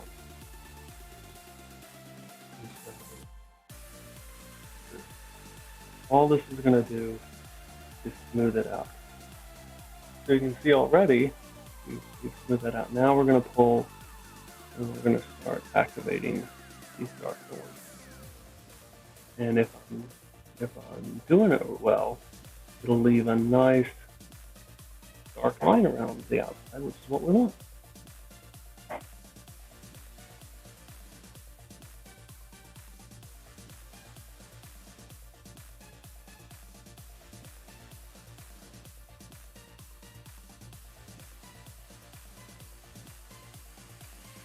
Alrighty, so let's see, how did that do? Not bad. I mean, for the amount of work we put in, that's pretty awesome. I think the yellow isn't really coming through that good. So the other thing you can do with watercolor is I'm dipping the tip of the watercolor in water now. When we do that, it's going to go down more like actual paint. It's going to be much more intense when we put it down.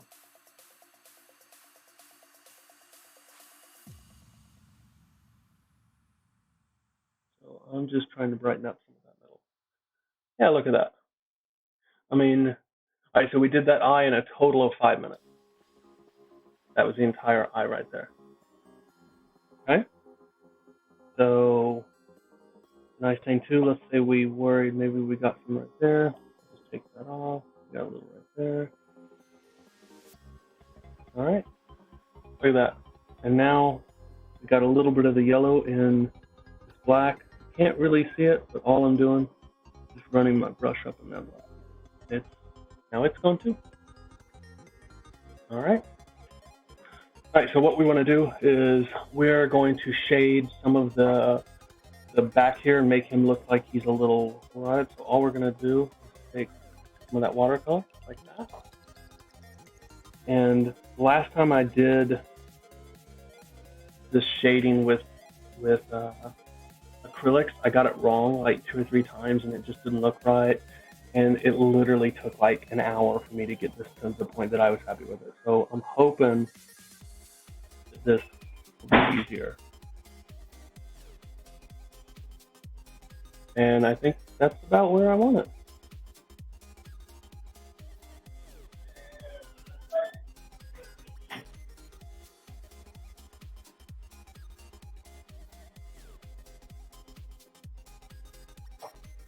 All right, so there's one side. I'm just going to come in here. You barely even see this side. Okay. So we gave him a nice shaded green. And then we're going to take that same guy and we're just going to draw in a few light.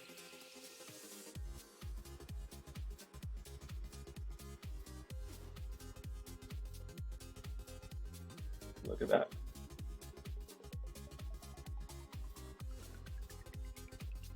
There we go. All right, that whole eye took us 10 minutes. Not too bad for a 10-minute eye, huh? I will take that. I'm not saying that that's the perfect eye. I'm not saying whatever, but for 10 minutes, that's pretty dang sexy. All right, where are we at now? I think we're down to my least favorite part, guys. Hold on, I think they're trying to say something. Oh, they. Oh, all right. I think we're good. Yeah, ROI is pretty high there. All right, guys, I gotta stand up and stretch my back before we make the final push here. Any questions so far? Comments? Anything that you really like, really don't like? Anything you wish we were doing different on the stream? Okay.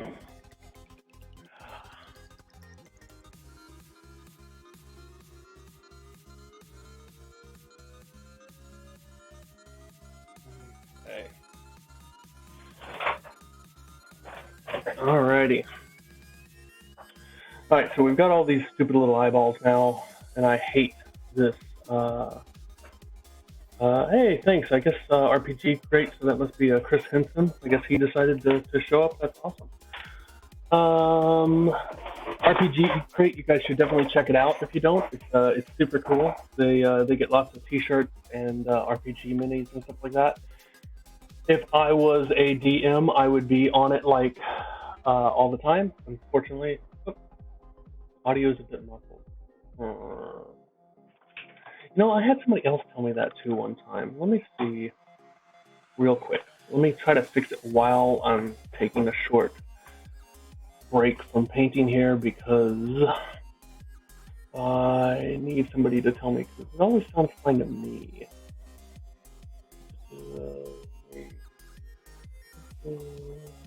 I'm going to turn up the gain just a little bit. Is that better? Is that any better? No? Yes? I don't know. Let me see. I wonder if threshold. No. All right, I'm gonna have to play with it off camera. I don't want to suddenly get super loud or something. I'll have to try it again. I really need to switch to a different mic in general. This one's just super convenient and it's a little muffled, but it should be pretty clean, right? Like there's not a lot of background noise or anything. That's why I like this. I think the trade-off is that I am a little muffled, which I don't like. Alrighty. Alright, guys, we're moving on. So I like the teeth. The gums are okay. I might tweak them a little off camera. We'll see. I don't know. The mouth, I don't love. It's a little pastel-y. I might tweak it a little bit. We'll see. I love the trade. I love the time spent on the eye. I think the veins also turned out really good for how much work we did on them. And now it's time to move on to the evil eyeballs of death that I hate. In case you didn't tell, I really like these eyeballs. Alright, we used a straight up white for the main eye. I don't really love using white for eyes, but this is a big giant centerpiece of the model. We want to draw attention to it, so that's why we did straight up white there. We could have done a bright ivory, so instead what we're going to do is bright ivory for the little eyeballs. We don't want as much attention up there. At least it's clean. Alrighty, guys.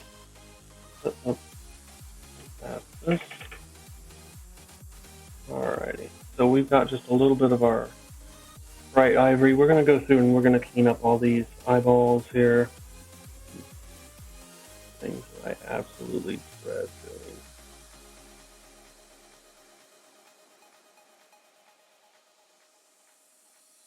doing. This is nothing but like tedious brushwork, guys. Like, there's nothing fun about making little circles of supposed to be white. Yeah, they really are. Like, that's the downfall of this model for me. Like, otherwise, I love everything else about this model. I just don't like these eyeballs. If I had more sense, I thought about actually, and I might do it if I ever paint another beholder. My goal, by the way, is to not paint another beholder. I've hit 15 of these. Um, if I do another one, I'm considering masking the eyes off with a little bit of what I'm looking for, like silly putty, like airbrush them like they were when we started. You didn't see when we started, the eyes were basically all white, off white, everything. I'm considering like masking them a little bit. How many have I done? I have done, this is number 16, I believe. I have done a lot of beholders. This is the reason that I'm using this model to experiment and everything like that. Yeah, oh wow, yeah.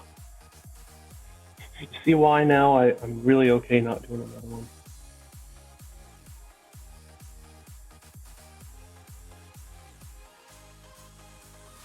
Alright. Almost done with these. We're going to come back in afterwards and clean up some of the edges after we do the whole eye, where maybe I got a little bit, so like there's a little bit of white right there. So some of the close edges, we're going to come back. We're going to have to do 2 coats of this though to get a nice even white, which is the part that I really hate. And then we have to do all the little lines and everything. Looks like I did not hit some of this guy with the red. We will clean.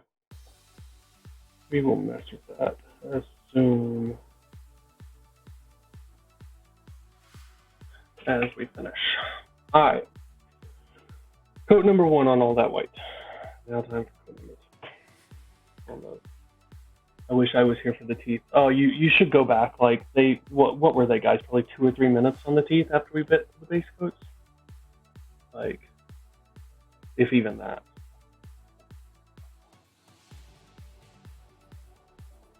Some of these spikes, though, I don't know. I don't love the spikes now that I'm looking at them. I might hit some more texture on the spikes.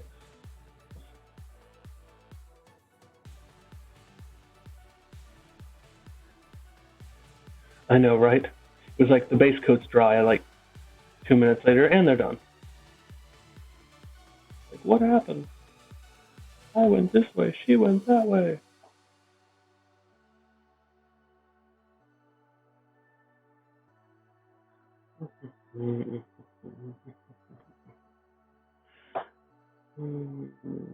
Has this been informative for people? Have you guys learned anything? Well, we're getting reasonably close to the end here.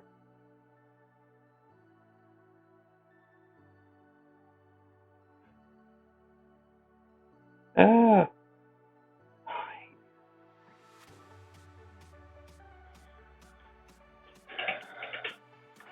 Okay. I'll tell you, Katie Paints, if you weren't here for the eye, you should have seen how we did the eye. The eye was like stupid fast, like bananas fast. Oh, I still need it. You know what? While I'm waiting for all that white to dry, we need to go hit the part of the eye right under him. Need to hit all this right inside there.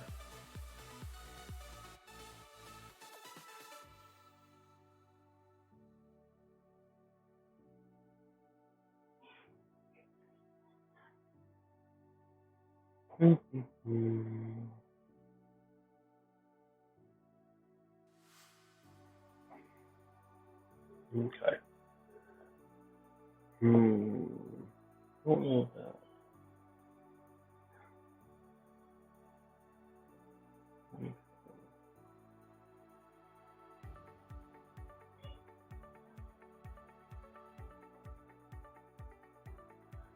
Alright, that'll do. Alrighty. Glad you guys have picked up a few things. Yeah, I think the spikes lack a little contrast, I may go back in and add a little more. We'll see. Now these demon eyes. Okay. I'm just gonna do the black. We're gonna do like a black oval, black splits, and then a red inside of that, I guess. Or I don't know, some other color. Do we want another color? Maybe. I'm not doing all the different colors. Anybody got a suggestion for another color they'd like to see on the eye slits? Like one color? I'm not doing a bunch of different colors. Anybody? Speak now, forever hold your peace. Green, yellow? Yeah, sure, we'll do a green and yellow. How about that? I'm good with that. We can do some neat things actually there, because green and yellow are super easy to highlight. Green, like a green yellow. Because they're very transparent. So, but I think they're easier. I think they're easier than the reds that we had to deal with where we were trying to get the contrast. But I think we did the contrast with the reds fine. All right, so onward to painting these things. This is just, all right, so here's a trick that we're gonna do. So what we need here when we start painting this is we need very good control of our paint in order to do some freehand here. We also need very high pigment, and we don't want it to take forever to dry. So what we're going to do is we're mixing black paint and black ink. That's going to give us like super pigmented, so we only have to go over one coat. It's going to give us really good control of the paint, and it's also not going to take forever to dry. Because black ink takes forever to dry.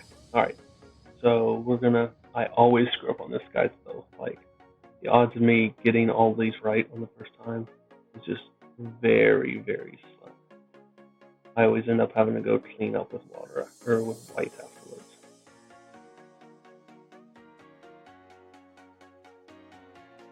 All right, so that's what we're trying to do on all of them. Is what we're going to attempt to do on all of them. And then after we do all these eyes, we will come back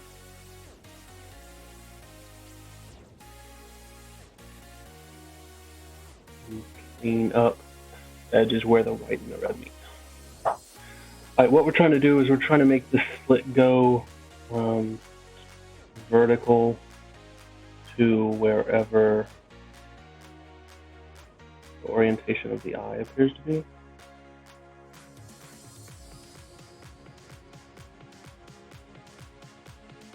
All right, so far so good. Okay, this one's gonna be a little tricky. He's back in the back here.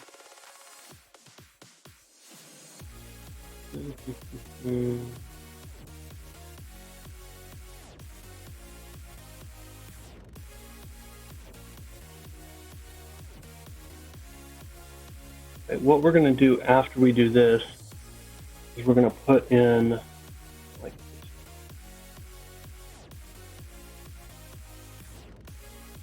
Is we're gonna run some dark green and leave a thin black outline.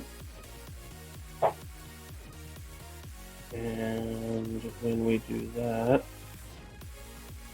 we'll use the Pro Acryl green to do that.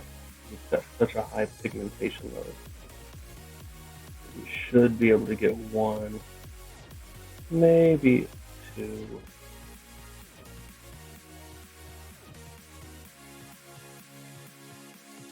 Passes on that. OSL would be pretty dope. Yeah, while I totally agree with that, to do OSL right, you kind of have to plan it from the beginning. If we were going to do OSL on one of them, to do it well, we would have had to have been highlighting the mini long ago, as if it was doing that. My black got watered down on my brush too much. That palette too much.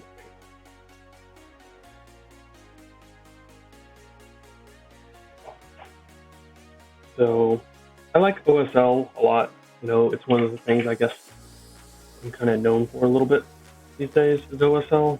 I'm pretty sure one of my clients gives me work for his mini range just because he likes the OSL. It's literally every model I get from him. He's like, oh, by the way, and add some sort of glow on it. He has several painters who paint for him, and other people do all of the humanoid and other stuff. And anytime that there's a glow, he's like, "No, I guess you'll do that." Okay.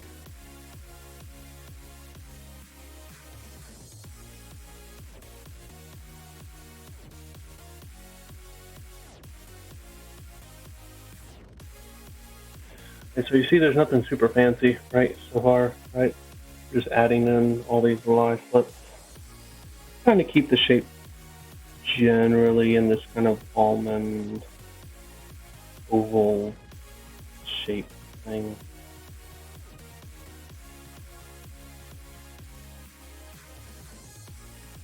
It doesn't have to be super exact.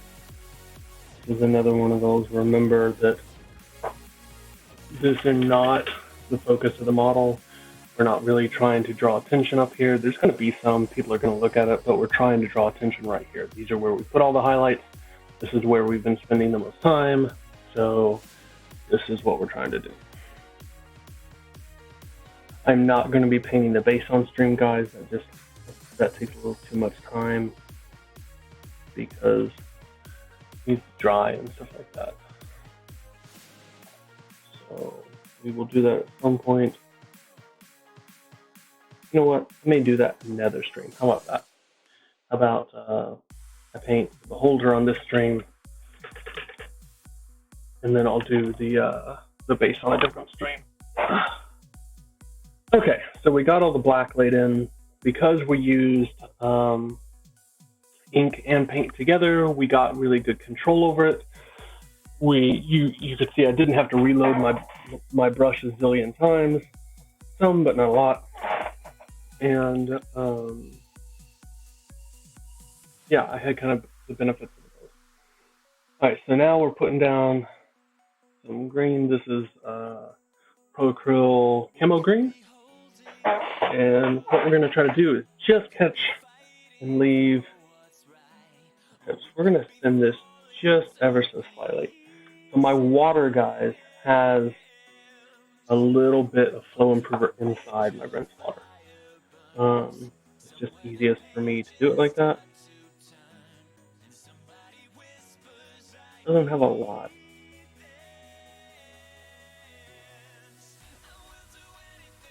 Right, so that's all we're trying to do is just leave that like that. Okay. If you look at some of the stuff we've done, you have not required a lot of brush control for most of this mini. Most of this mini does not require much in the way of brush control. This does.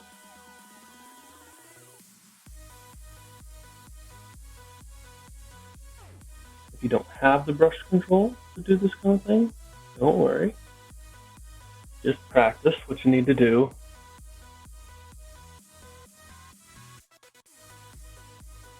I have to look up a cat's eye. I'm not envisioning cat's eye very well.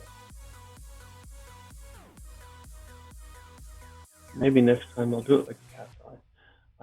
Like I said, this is the weak part of this mini for me. I never really have a good sense of how I should highlight these eyes. It just, yeah, I'm never really in love with it. All right, now what we're gonna do is we're gonna grab the watercolors here because these are my absolute favorite for going up green like this. We're gonna do these three. This is Watercolors Olives and Olive 3, 2, 1. We've already done something that was very close to Olive 4. And all we're going to do is we're just going to use these to kind of highlight a little bit inside the eye. And then we'll add a little bit of All right, we're not going to thin these down too much because I'm lazy. All right, so all we're trying to do at this point is catch the middle of what we've already done. You guys see that? Yeah. This is going to be pretty subtle, especially to start off with. Subtle is good. We like subtle.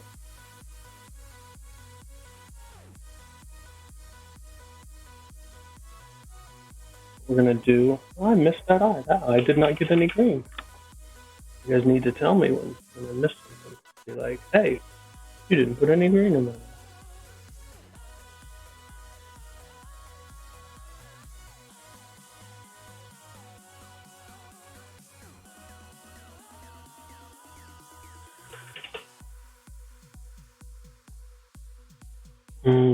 Okay, back to this.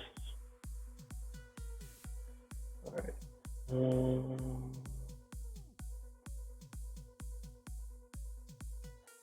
This.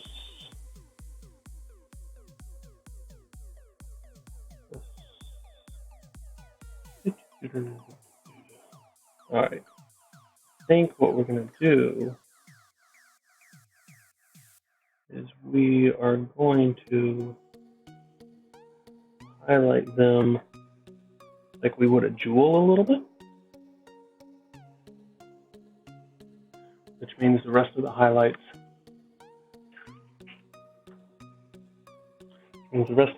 are actually going to go towards the bottom. We're going to do one more with this color.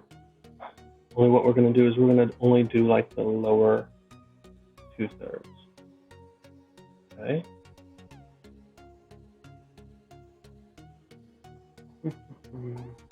And then we'll step it up to the other shade. And we'll only do like the lower half. And then step it up to the last one, and we'll only do the very. And what this should make it do, the eye should appear to be a little jeweled. We'll see. Alrighty, so now we're going to olive 2.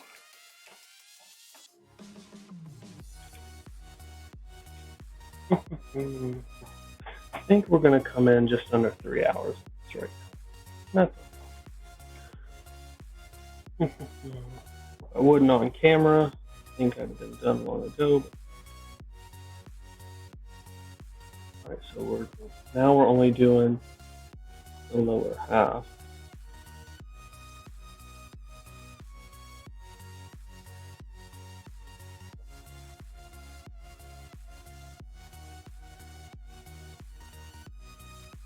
I'm having to touch this model in my hands way more than I normally do because I'm trying to keep this on camera.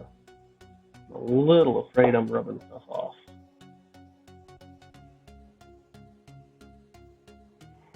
Okay, we're going to do one more here like that. I don't think you guys are able to see really very clearly what's on here. Just do the nature of this, but I think it'll become evident after the next layer. In person, you're seeing a very nice gradient.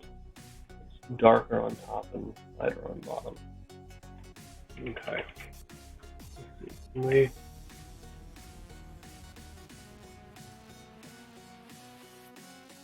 Yeah, I mean, yeah, airbrushing would have saved a tremendous amount of time. For sure. You know what we ought to do here? We ought to try the colored pencils at some point for the eyes here. But right now, let's step it up. And maybe for the final bit, I don't know, we'll see.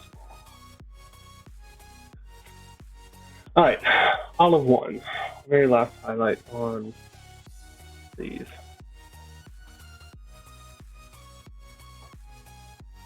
Okay. Alright, so we're only hitting the bottom of the eye. Probably going to need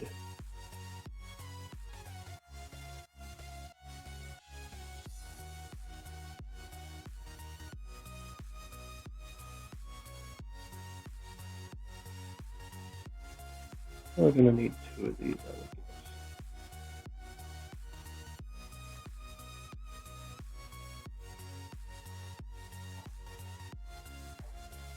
guess. Okay. Getting close, guys.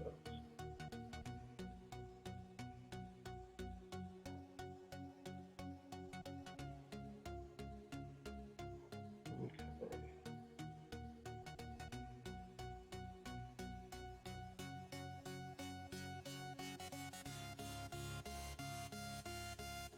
Isn't it funny, the parts of this mini that take the longest are not the parts you would expect.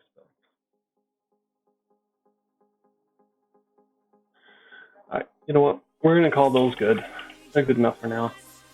And then we're going to add a white dot to each of them for a little reflection. I'm just going to go boom, boom, boom,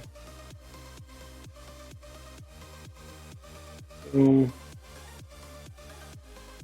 boom. Very small dots. Boom. There we go. Boom, boom, boom. Add one in here. Okay. Alright, about the only thing that I don't like about this eye is I think we need a harder edge on some of this. So what we're going to do is I'm going to dip this watercolor red in, and we're just going to red edge this eye.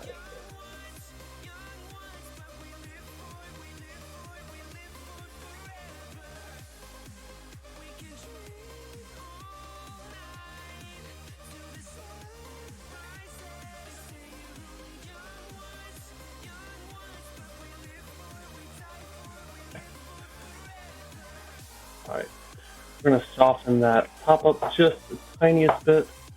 All I'm going to do is touch my brush.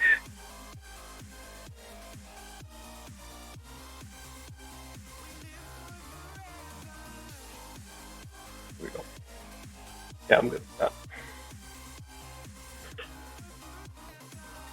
The weird part where I think the sculpt is wrong, where there's a gap here.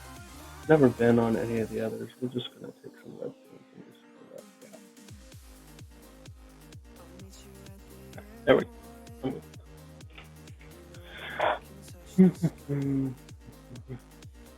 to take clean up real quick.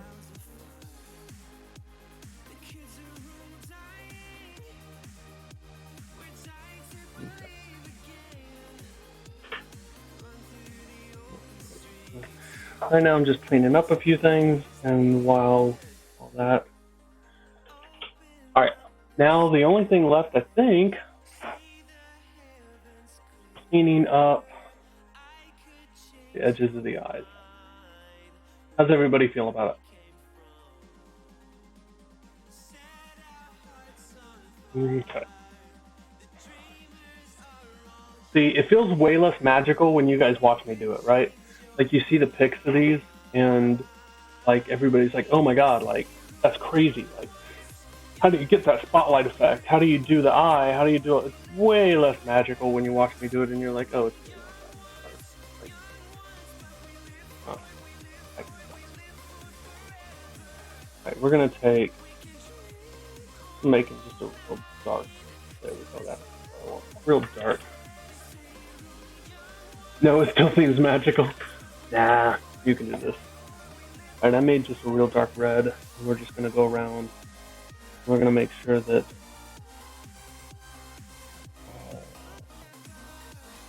I've got the light where I want it.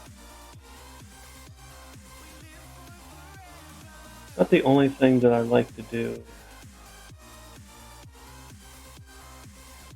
is I'm going to highlight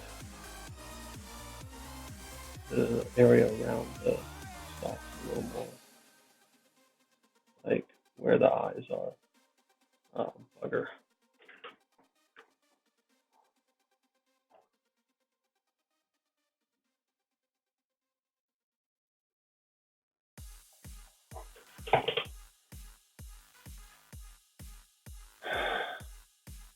And you miss the magic, it goes from okay to what? Yeah, but I mean that's the thing is that it happens fast, but because it happens fast, you gotta be aware then that nothing too crazy could have happened because you didn't look away for that long. I have to clean that one up. That one got pretty bad.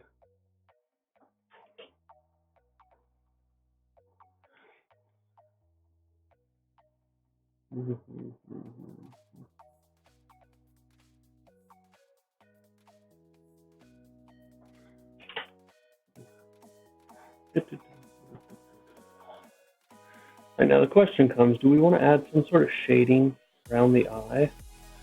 My instinct says yeah, like around the little eyes. My instinct says yes.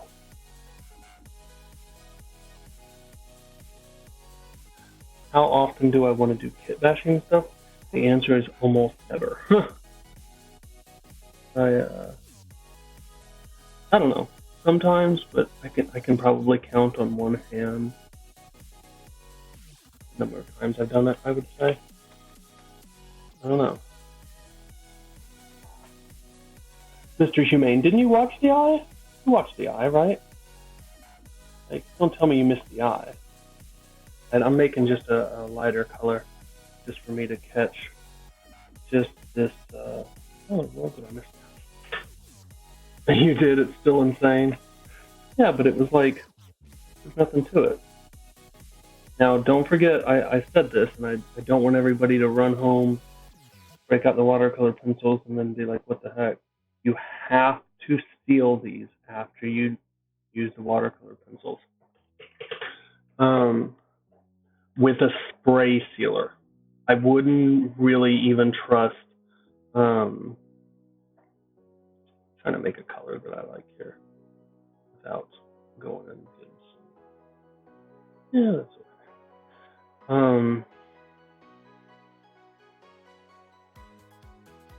I would not even trust an airbrush sealer. It needs to be like Tester's dull coat. All I'm doing is catching the top of these.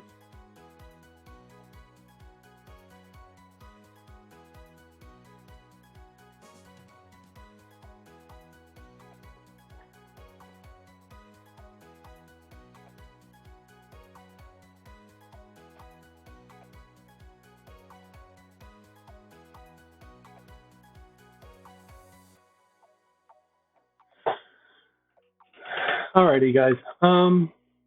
You're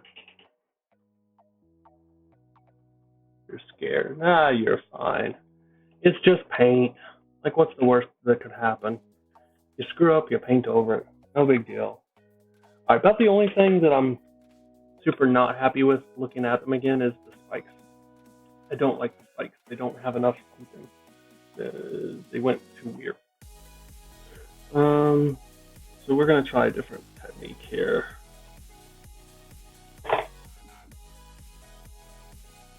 Let's see how this is. And that's 2. Spray sealer. Yeah, I mean, I've just been using dull coat. I mean, I don't love dull coat, but yeah. Now, even if I dull coat it, I will end up hitting it with an airbrush coat after that. Dull coat is really just to make this kind of stuff stick. What do I want to do for these guys? Like, I don't know. Drop a few of these brushes in alcohol.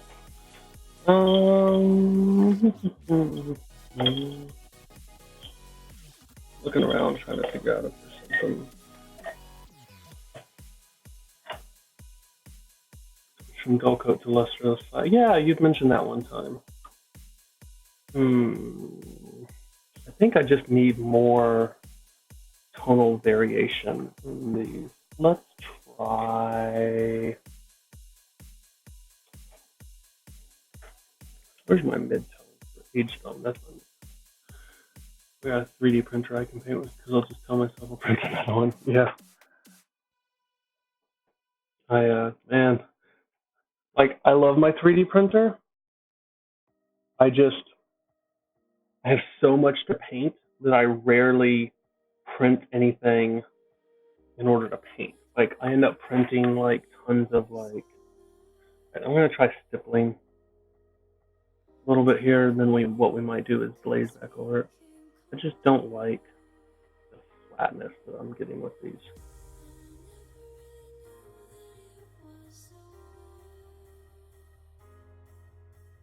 So all I've done is take one of these beat up brushes, and I'm just adding some texture here. And then up, I generally like it. What I'll do is take some sort of darker glaze and pull it from the tip to the root. I try to stay on camera, guys, but it's pretty hard sometimes. Like, normally when I paint, I'm like all over the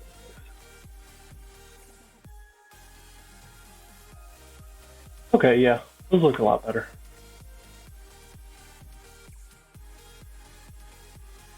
Alright, so what we're going to do then is we're just going to take a little bit, because when I glaze it, it's going to get really whatever, so I'm just going to take something much brighter and hit just the tips.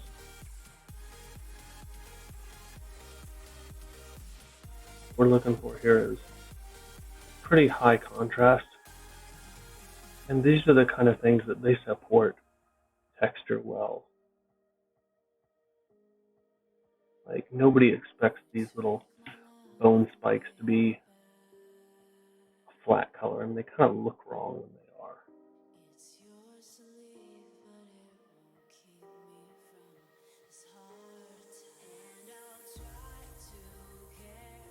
So, do that. Alright, there we go.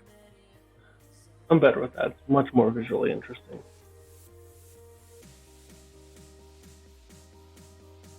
Okay. So now what we're going to do is we're going to find a pretty good transparent brown and make some sort of glaze out of it. I want something pretty dark. Let's do this.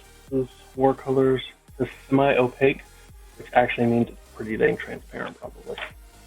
They have actual transparent, and I do have some actual transparent. I could probably use an actual transparent brown, but it might not be enough. It might not cover enough of what I want though. I'm gonna guess that this, I'm not even gonna have to go. Alright, so what I'm gonna do is I'm gonna go tip to, there we go, yep. I like that better.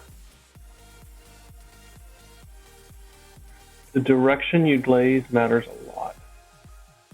Like if I went the other direction, it would not work out well because the color that I get is very determined, is very more intense depending on where you end.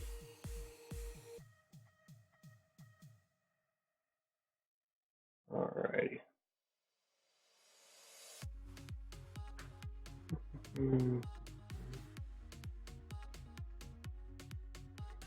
Alrighty, guys, we are just about done.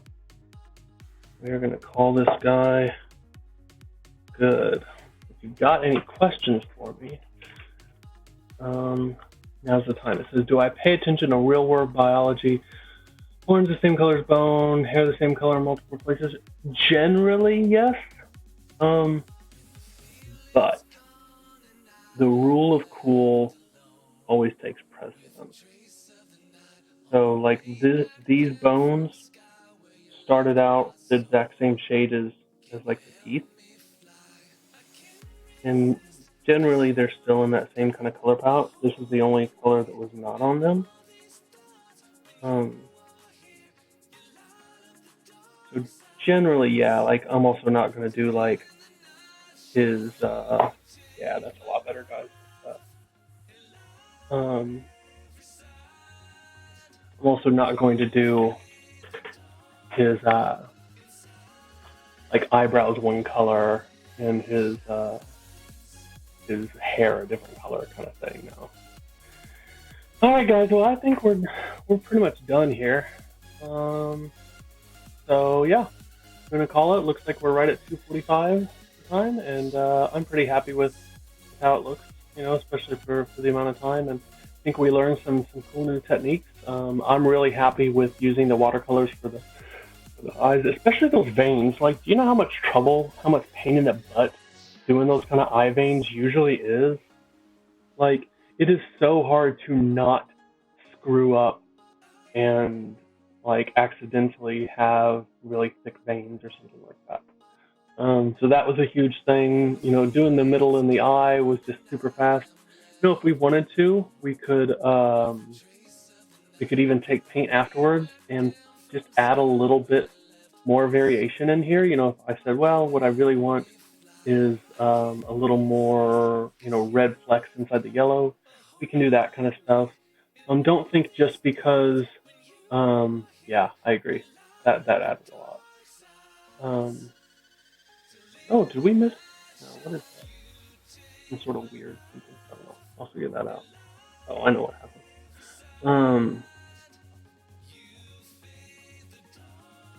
Sorry, distracted.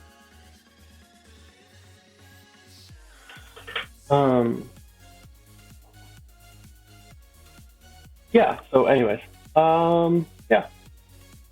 So I'm happy with it. All right, everybody.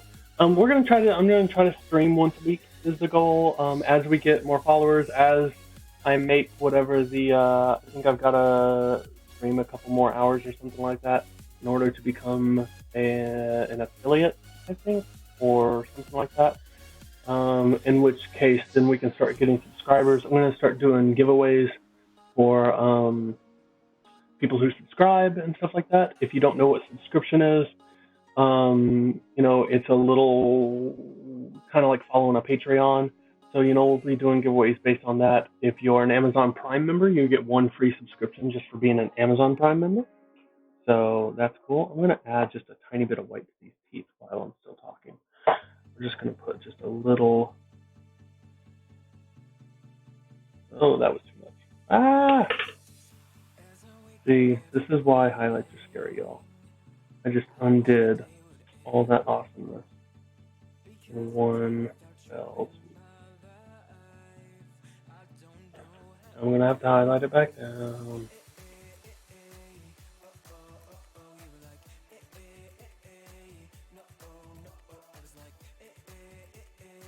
That's what I get for trying to be fancy and talk at the same time, y'all.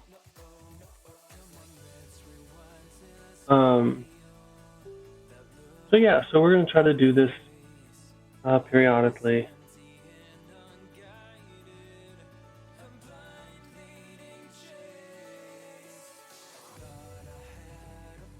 That's okay.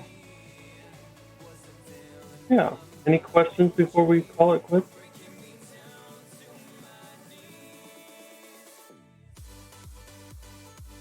All right, guys. That is all she wrote. Thanks for taking time. Awesome. Yep. So they'll be archived. They'll also end up on YouTube and stuff like that. So, yeah. All right. Thanks, guys.